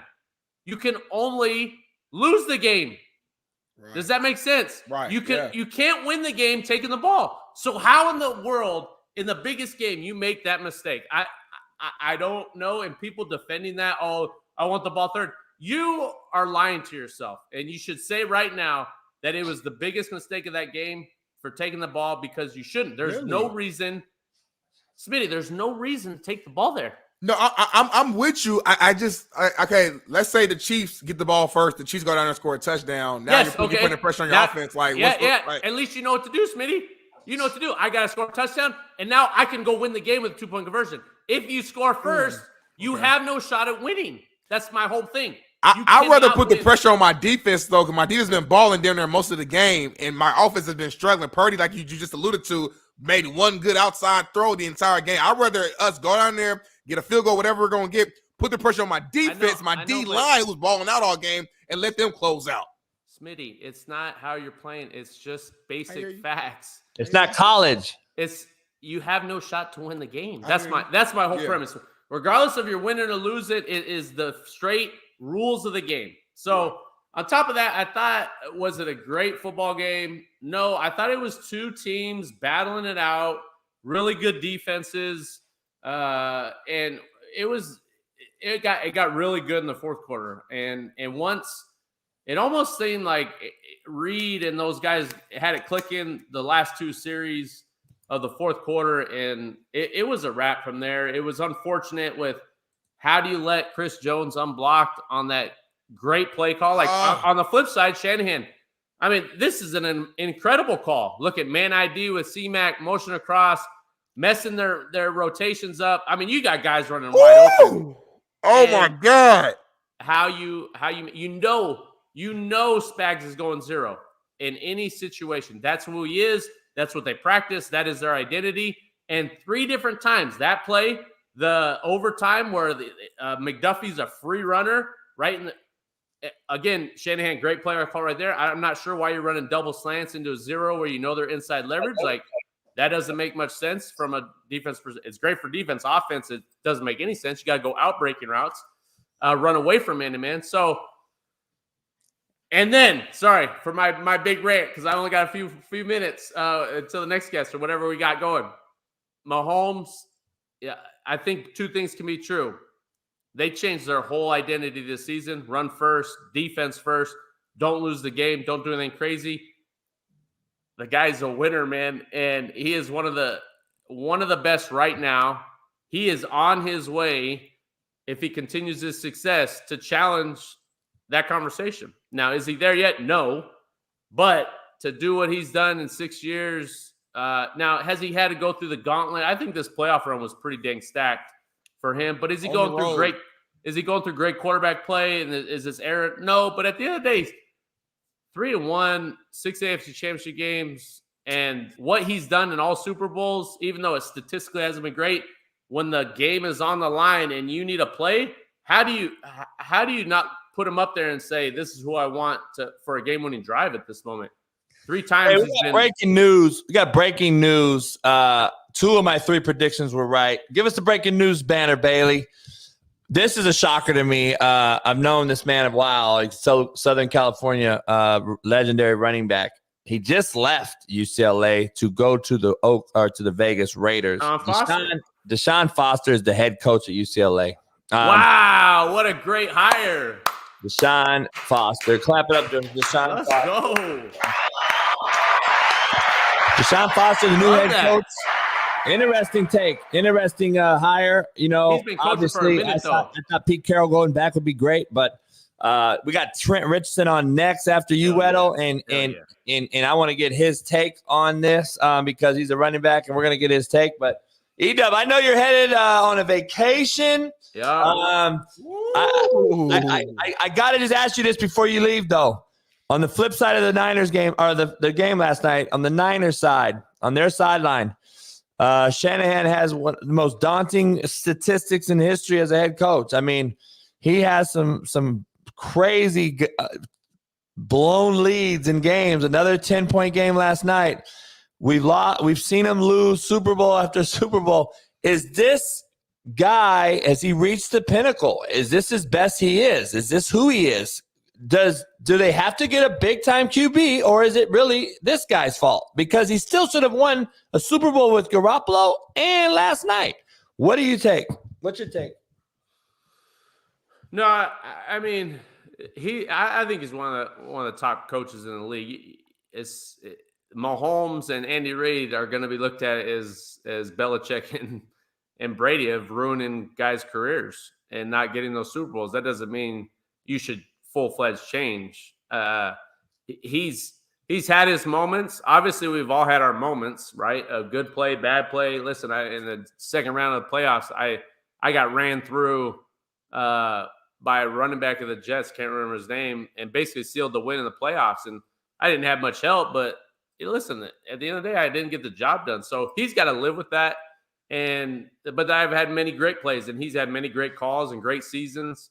But I think they're on the cusp. I think like they keep knocking on the door. One of these times you're gonna knock it through. Eventually, the cap and all these big names are gonna catch up to the team and their roster. Is Purdy the guy? I think he's earned the right and deserves to go get it another season next year, and then after that, we'll see. But man, the guy shows true nails. He only threw one ball that should have been picked yesterday. The guy dropped it on that little in cut and covered two man. Outside of that, I mean, he didn't lose the game, and what, 3 times he gave his team a chance with the lead, and their defense didn't stop him. So I think they're close. I know the players love him over there. I know he runs a tight ship that the guys, and especially older guys, love to play for. Has the respect of the players. So if you have that, like, I'm not gonna say he's the issue. I think we all gotta get better, and I'm sure he's looking at himself right now of some decisions he should be better at.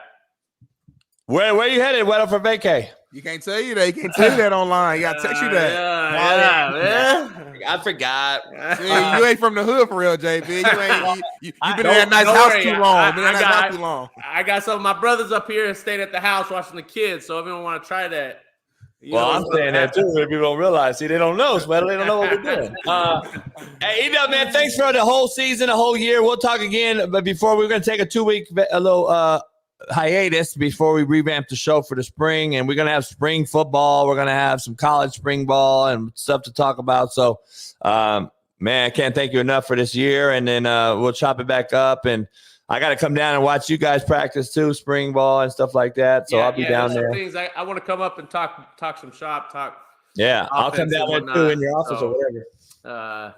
Appreciate you guys. It was a fun season. You guys are the best. I love talking ball. It's nice to connect with guys that are like-minded and just are real and genuine, and more ways that we could exemplify that in the world will always be the right way. So appreciate you guys, and hey, great season and better to come. Ooh, yes, sir. Mic drop. Mic drop. Man, legend after legend after legend. I can't even breathe. BREAV. I can't breathe. I'm over here sweating, man. Woo, T-Rich. What up, T-Rich? I just got right out the gate. Deshaun Foster, a brother, gets the head job at UCLA. Oh my God! I know you probably gonna taking over. Hey, I feel bad for my boy AP. He lost Kingsbury. He got Deshaun Foster to go over there. Now he left and went back to UCLA as a head coach. What do you think about a running back getting a head job? We don't see that very often. Nah, you don't see that often, man. But for him to get that job, bro, that means a lot. Like people want to talk about the culture. If you would want to know what that's doing for the culture, bro, like, just not even in the black community. Like, let's look at it in the running back community, right? Like, we don't get those opportunities, bro. Like, we're so much in the back of the bus that does all the hitting and pounding and getting hit and blocking and all the other stuff. Always like, paid. Yeah, like we're them guys, right? And so for this to happen, man, you know, big ups to Deshaun, bro. Like, I wish he could take this program and turn it all the way around. Hopefully they give him enough time to at least, you know, compete and do what they're supposed to do and, you know, get to the next level. Do I think they can build something nice there? Yes, I definitely do. And I think UCLA right now, man, is on a tantrum of being great if they can let this guy go in there and put his system in and be what he want to do. So I think that could be something special for us, man. But And I appreciate it, Deshaun, man. Hey, good. Hey, kudos to you, bro. Like I really do, man. Because I was thinking about jumping in that pool a little bit for coaching.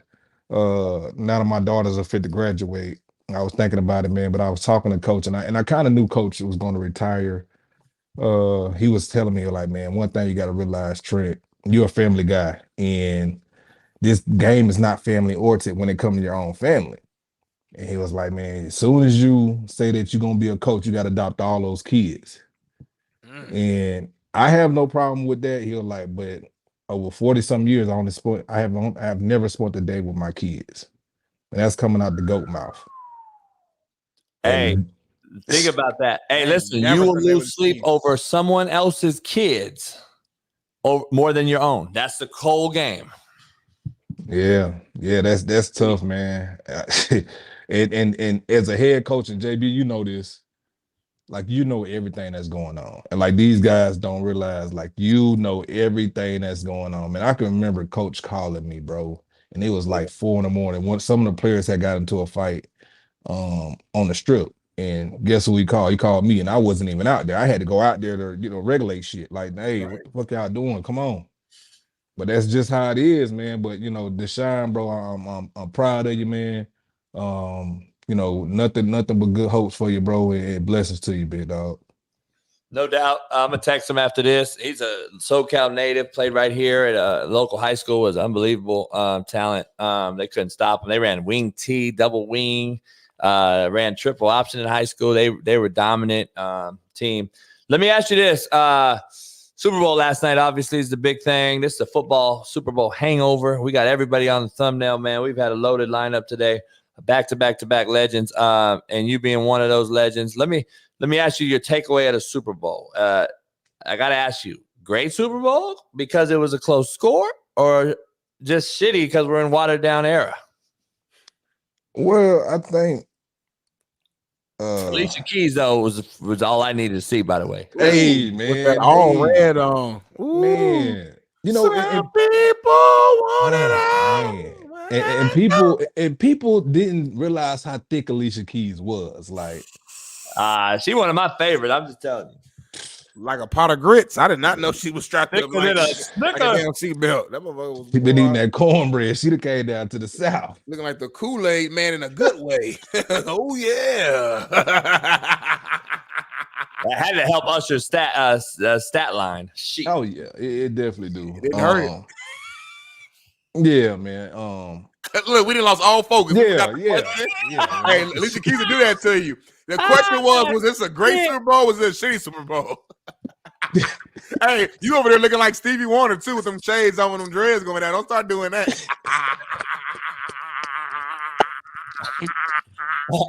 I'm roasting y'all today. Hey, that was the video. You seen the video where the cat had like 6 pair of glasses on? His girl kept taking the glasses off. Yep. Motherfucker had all kind of glasses on and shit. Yeah. Hey, she was bad. I think she's the most talented, like sing, play instruments, piano. I mean, everything. She's been doing it since 17. I've always liked her. Y'all a little older. Trent ain't really old, but he got an old school mind.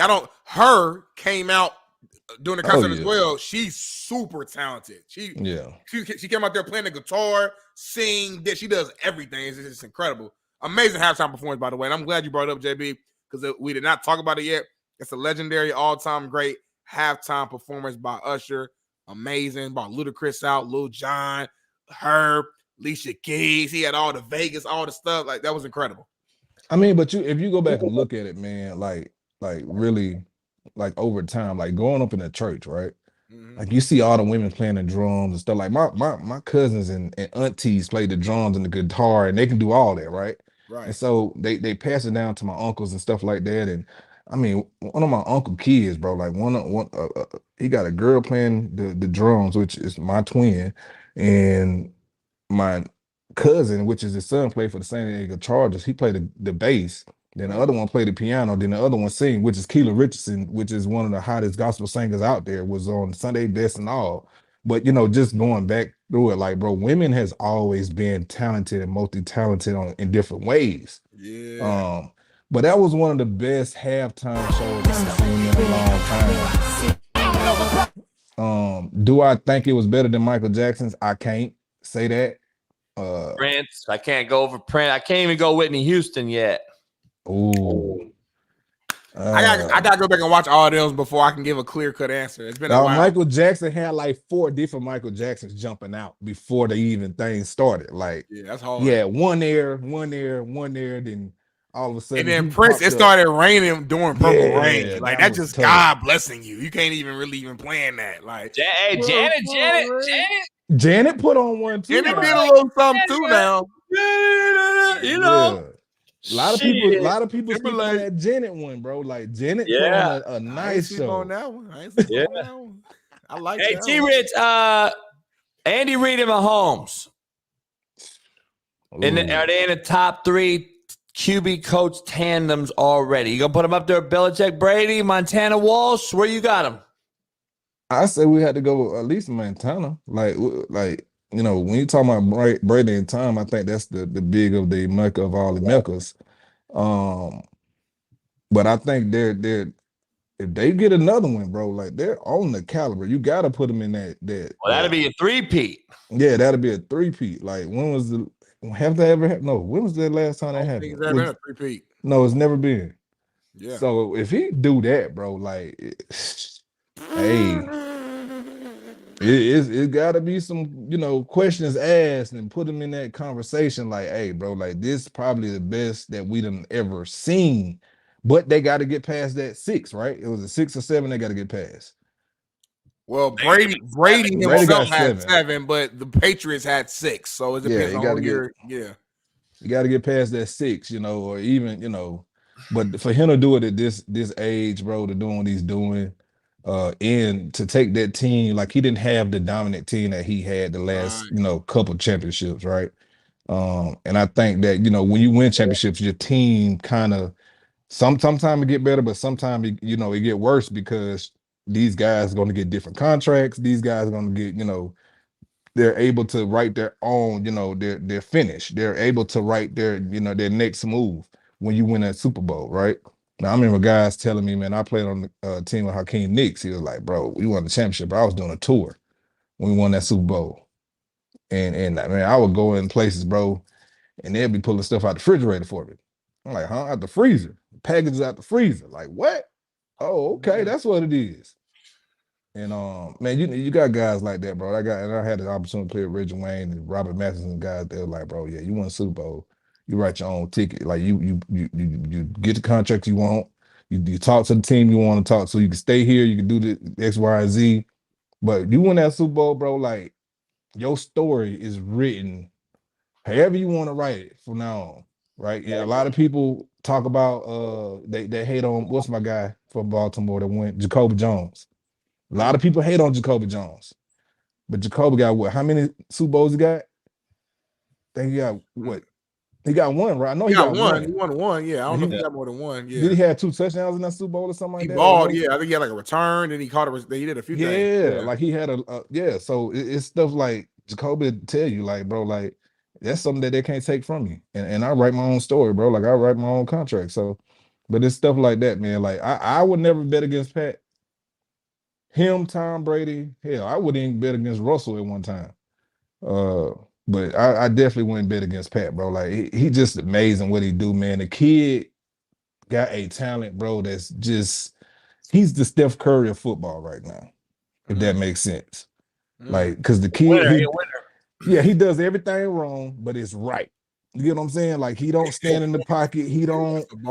Yeah, he don't. Yeah, he does everything wrong, but it's right. Like he just got a way to ball, bro. He found the way, and it's his niche. Like you got to give him props, bro. You got to give you got to give Andy Reid props, bro. Like he's been since Andy Reid's been a head coach when he was way back in Philly, even when he was a offensive coordinator. Like, bro, he's always put together this offense that was going to make you believe that, hey, no matter what the down is, no matter what the situation is, you give me 2 minutes, you give me 4 minutes left in this game to win this ball game.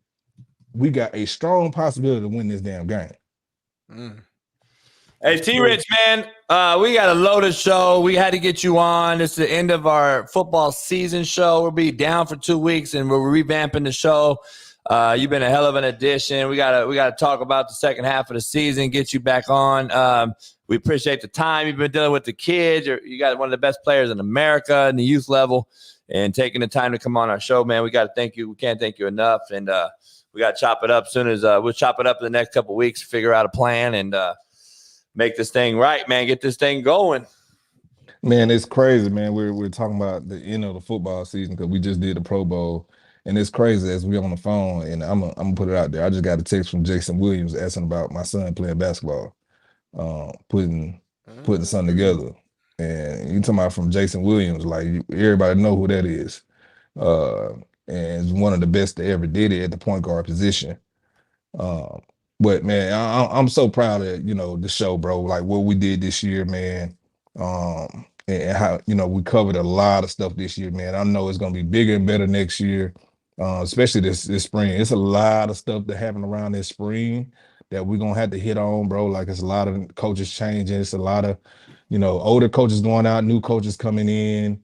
We might have to do some live in person. We gotta get together, down your way. Maybe get over to Alabama. Something Come on with it. Let's go on tour, JB. I'm thinking big. Like, I'm a big dreamer, Trent. Like, I never think that I can't do something or something's not possible. Everything is possible with the faith and hard work and a plan and execution. So we might be on tour in a damn fucking trailer going to each state next, like this upcoming year. We gotta think bigger. I'm trying to get JB's mindset. He from Compton. He been through a lot, and sometimes he gets kind of down. He don't believe. I'm like, listen, your life, my life, Trent life is testimonials of what coming from fucking rags and building up to riches. And we ain't even rich yet, but we on the path to it, and we keep thinking with the right mindset. We can do everything, man. Hallelujah. Yes. Hey, T-Rich, we got Tank Johnson backstage. We're going to bring him in, and much love. We'll hit you up, and we'll hit you up this week, and tell the babies I said what's up, and keep grinding, man. Appreciate you. Hey, I'm going to need, what is it, January, February, March, April? I hit y'all with the text. I need y'all in April at the house. It's prom, so I need all my brothers at the house. We're going to run the Mike Larry. We're going to run the 50 Cent. He said, I done got out of jail and I ain't going back. Listen, one of my teammates, bro, just texted me like, well, at least he going out. I don't give a damn where he going to school. Hey, I'm going to we're going to have Tank show up with us. Shit. Come on, Tank. I need you, big bro. Come on with it. I'm with you. Let's baby do it. Got prom, bro. I need you. Hey, T-Rich, much love, dog. We'll talk to you in a couple days, and we'll chop it up. Yes, sir. Appreciate y'all. All right, brother. Last but not least, I can't even breathe right now. My stomach hurt. I got to pee. What is Tank? 8? I don't know. I lost count. This is a superstar show. This is the Avengers of shows right here. We got the Hulk. We got motherfucking Ant-Man, Spider-Man, fucking who else we got? I don't know the characters, but they here.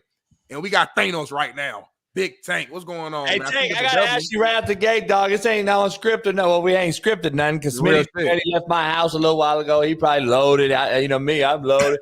So let me ask you this, Tank. There ain't no water in my cup, boy. You got that UW loud and proud sitting on your chest. I got something that's very disheartening to me as a coach. The man that is your current head coach just interviewed for the UCLA job after he just left Arizona and took the UW job. And I'm so glad that a friend of mine in a SoCal native just got the UCLA job. And I don't know if you knew this, Deshaun Foster, who just left and went to the Raiders because he knew Chip Kelly was leaving UCLA. Antonio Pierce hires him.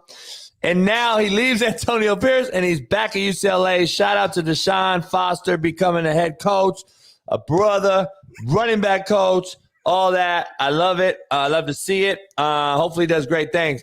But Jed Fish is out here interviewing for this job while he's working your job. And I'm just trying to figure out, listen, I'm all for the grown man going and get his job. I've always fought this part of it. But now it's seeming to be a little bit ridiculous. I I'm not even gonna be mad at a couple kids trying to enter the portal right now. JB, I've been trying to tell you, it was the coaches all along who set us on this path. They bogus. They've been doing it. We talking about the kids, but it was the coaches sneaking and geeking, tricking and sticking. Come on, man. These dudes ain't loyal. They put the clothes on, but I think it's over 2 layers of the last school and the last school they was with. These dudes is trifling. And if a kid wants to transfer from offense to defense, special teams, it don't even matter, man. The game is messed up, my G. Y'all trifling, JB. Hey, Y'all people say that. People are telling. So I know for a fact it happened, D. Jones, by the way. I know for 1,000% fact that it happened, A. And B, what is he supposed to come out and say? Yeah, I interviewed. But no shit, he said he didn't interview. But he did interview. It's a fact. And I got to ask you, Tank, how does this hurt? And you just had signing day. You just had the second signing day. You're building a culture that just was a national championship roster. What do you do now when everyone's how do those players look at you today? Because they know the real. How are they looking at you and saying, hold up, dog, you just got our job and now you fucking in Westwood? What's going on? He just held a Zoom meeting with all of the UW alumni and spoke to the UW alumni about how he is determined to build UW back up to where it was. And I'm telling you, man, the whole time he was talking to another girl in our conference, man. You see what I'm saying? So, I mean, I just don't think it's a good look for him. You know, no one's going to take his word for nothing. It's toilet paper. And that's just the landscape of sports. I think the quicker we stop being surprised by all of this, I think the quicker we'll start to at least have some fun. It's comical, right? It's comical how these coaches, you know, they'll fall on the sword in front of the media and be gone doing their thing, man. It's just what it is. These coaches ain't loyal at all, my G. At all. I'm loyal to UW. You see, I played there at the time where we was really like that, and it was like gladiator school. And you know, I think that if you really want to kind of stop all of this kind of jumping around, you really got to go and hire some alumni, right? Because an alumni maybe won't want to just jump ship for another school. You might get some continuity, some camaraderie, and just 3-4 years, man. I've shaken so many coaches' hand. I mean, DeBoer, before I could even, you know, save his number, he was gone. You know what I'm saying? So it's like, you know, when they talk about, you know, oh, you want to come meet this new coach? I'll meet him after his second year. Man, that's a good point, though. I mean, you look at Michigan, obviously Harbaugh just left, but he left after bringing them to the highest, to the top of the mountain. You know what I'm saying? He's an alum. When you care about the school and it means something more to you. You're not going to just jump ship as soon as the one opportunity becomes available, because it is deeper than just the job and the money itself. So that maybe Tank needs to go out there and coach a little bit. I don't know. I don't know what your plans are, but maybe that's part of the story. Hey, man, listen, I would love to coach at the college level at some point and maybe, you know, bring some stability back up there. You know, I was, you know, on the last Rose Bowl team with Drew. We beat Drew Brees. Purdue. And, you know, Purdue, man. It was a big deal that they had a receiver from up our way in Washington. And, man, it just, damn, dog, that's when college football was dope, man. It was regional. There was a lot of pride, and just right now, man, it's just like what the one and done culture did to the NCAA basketball. You know, we're kind of getting our comeuppance in football, man. Like I didn't think it would ever be like this, man, but here we are. Real quick, Sam, before we dive to the Super Bowl, I know Jerry's gonna jump in. You as a Chicago Bears, just legend. Are y'all gonna draft Caleb Williams in his dress? What y'all doing with that, man? Is this your quarterback to lead you to the promised land? Is he going to get you back to the area you guys were in Miami 2007 in that rainy day? Is this guy right here, the last airbender, is he going to lead you guys back like Moses back to the promised land? Answer that question for me, please. Thank.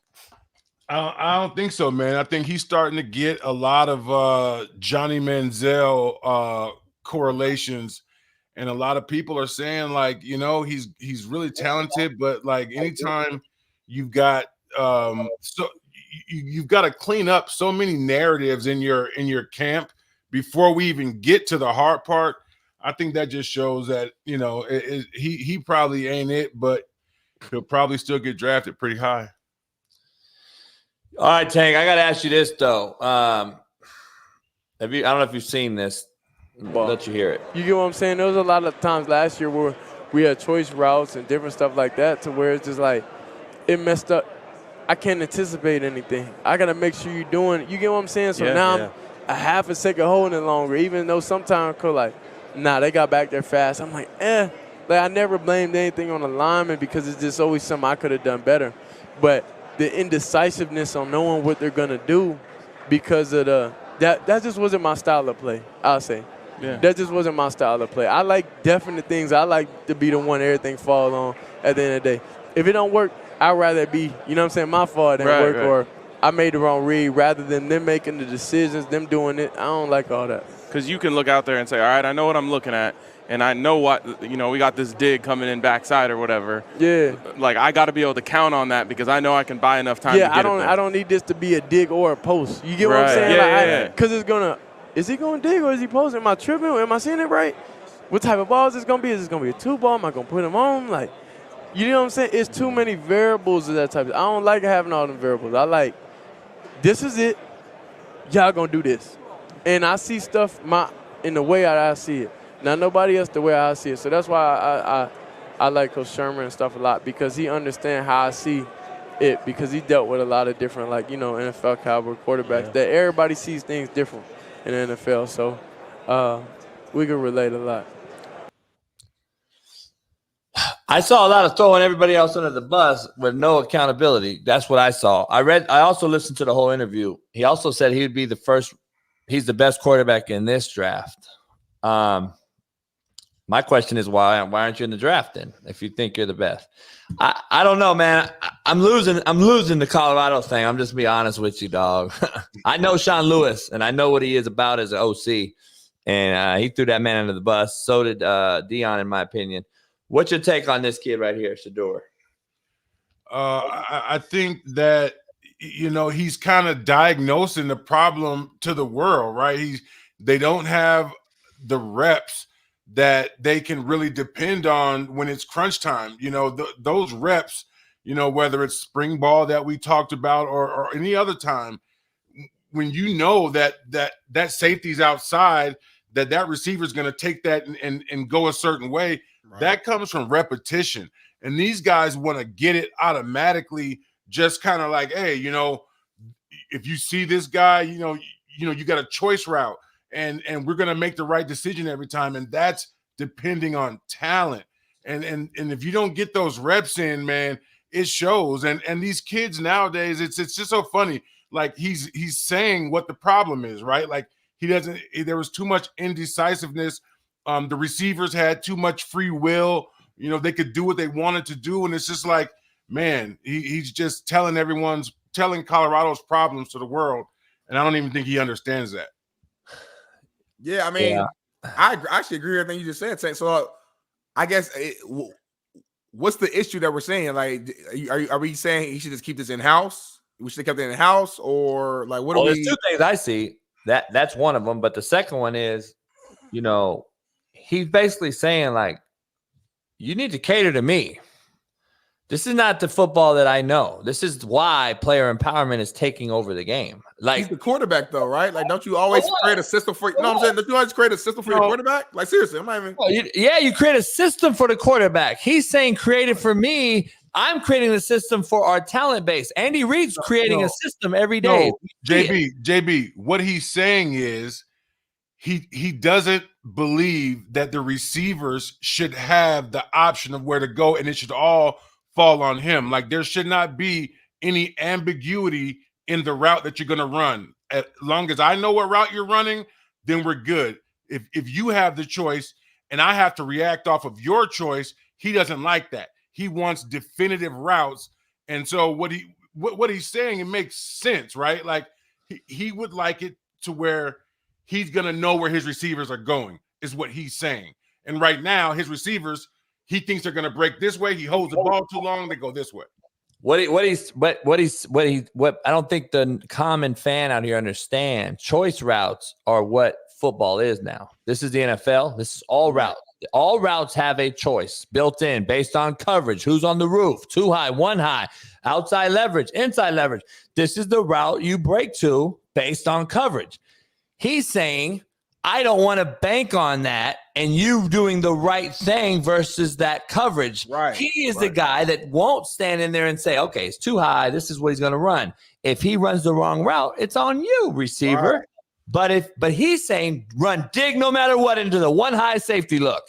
That's just not what's next level football. And he's saying basically that I don't want that coaching. I want this. But maybe his team, I don't know. I'm just saying maybe his receivers ain't ready for that level. I don't know. So I'm saying if I'm a quarterback, because you're a quarterback, so I can't speak on this more than you. You're the best person to speak on this topic. But I'm saying I could see as a quarterback where maybe you see the too high look and you believe that your receiver is going to go in, do an in route, but instead they go out. And I was like, damn, bro, like I understand how you would want it to be more simple for your team to make it at the college level.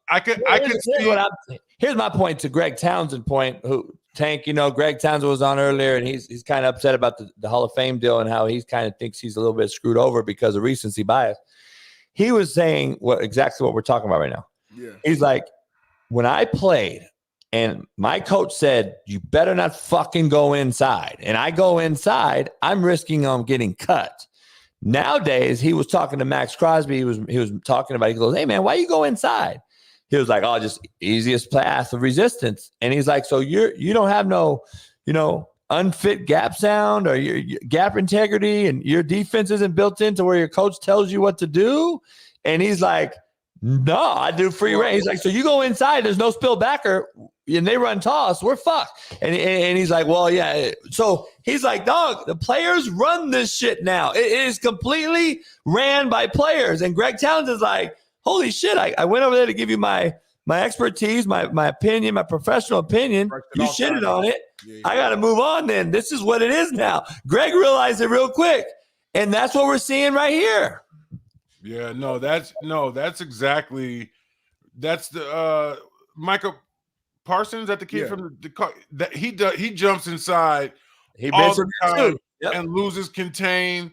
And like if we jumped inside and we didn't have a person come covering us, that's how you get the come stand by me, know. And I see that a lot in today's game. And I'm just like, when they make the play, you're like, oh, good play. But then you see how many times the quarterback breaks contain. And to Colorado's point, like, I get it, right?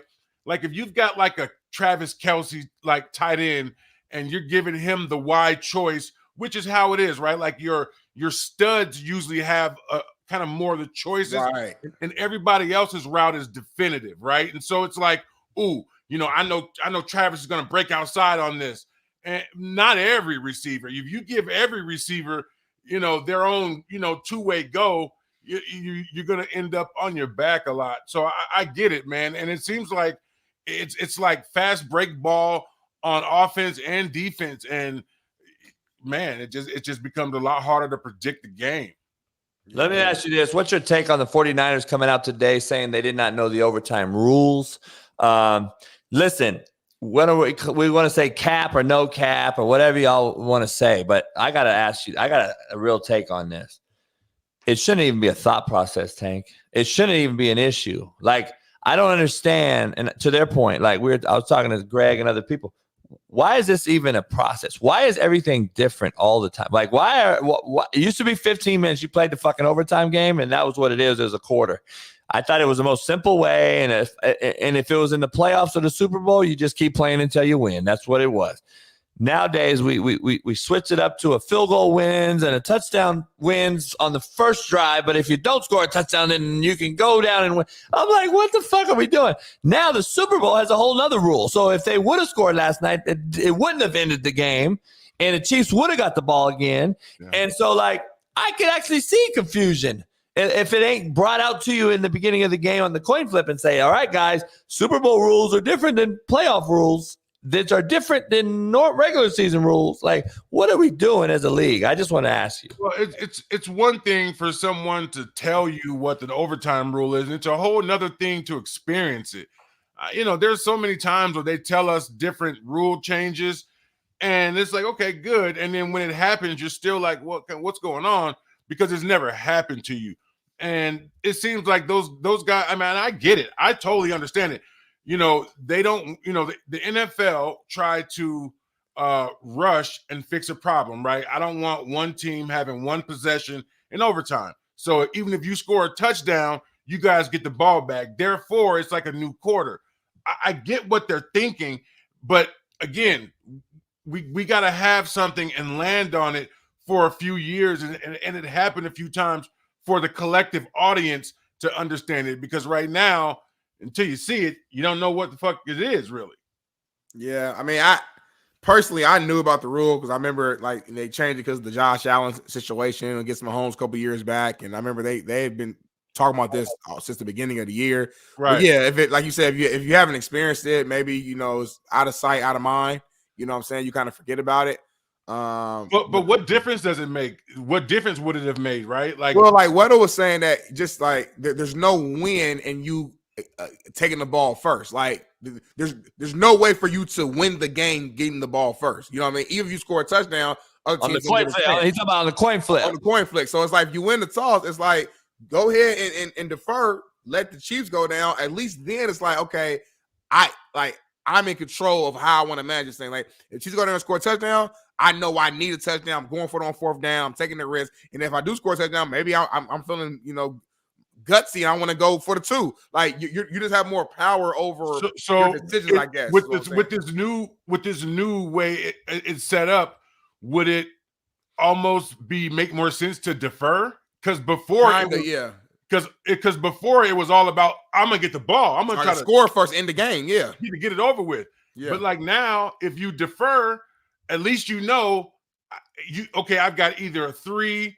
or a touchdown. You know what I'm saying? So I just think that that's probably the only way you can look at it. But like, yeah, I understand that point. Yeah, it's crazy. So Tank, before we get out of here, just give us your thoughts on this game. Did you think it was a great game, as all the casual fans out here think, because it was a close game, or was it a bad football display in a watered down era? What do you got to say? I think it was an amazing game. I think we still have the best product in sports on earth. I thought that like once it went to overtime and the review came from New York, I felt like, what was New York doing? There was 2 spots that were questionable. There was a catch that was questionable, and not one time did New York buzz in. And I get it, they don't want them to be the reason, but that was the most glaring thing to me, was that when we took it out of the refs' hands and put it into New York's hands, they got nervous. They didn't want to make that call. And that's a big deal. On that 3rd and 1 where Mahomes scrambled and got that first down, had he not got that first down, they would have been called to the task today, because that was a first down. So I think we still got the best product on earth. I wasn't even caring about the game, wasn't even really tripping. Ended up really just kind of sitting there and watching a roller coaster game. As much as we complain, the NFL is the best product, and it still offers great conversations week in and week out. No doubt. Tank, man, you've been a star on the show. I appreciate you coming in. We're going to take 2 weeks off and then revamp the show. So obviously we want to talk and get this thing figured out so we can try to blow this thing up in the second half of the season or the quarter or of the year, or whatever we call it. Spring football, college spring, the UFL, the new pro league, the Rocks League, and then NBA, of course. NBA playoffs finalizing, coming down. We'll be able to talk about the NBA and other things. So we can't thank you enough, man. You've been a legend. We've had everybody on the show today, plus Greg Townsend. Whitlock started the show off, and then I got to get ready. I got to go on his show right now. So we got it. We want you back. Hopefully we can make it happen, and we can get some damn money in the pocket and do this thing the right way. So we thank you enough, and everybody on there, pound the like button. Appreciate you, Tank. Have you got any last words for the show before we get out of here? No, Smitty, JB, thanks for having me. You guys are taking this thing to the next level, and I couldn't thank you enough for having me on the show. Appreciate it, guys. Nah, always. We'll be back in 2 weeks, Tank, and we're gonna talk. Make sure we can make this thing happen, and we love you on here. So everybody loves you too in the show, in the chat. So we got 1,500 people in here today. Pound that like, Tank. We'll hit you up, Tank, this week, and we'll chop it up. And that's a bet. Peace, my guy. Smitty, we got to end the show. Thanks to everybody. Let me remember all the names. Jason Whitlock, Matt McChesney, Greg Townsend, legend, great friend of mine. Steve Kim, Jeff Nadu, Trent Richardson, and Tank Johnson. God. Loaded. I've been holding my pee for the last hour, boy. I'm glad I'm still young and I can do that.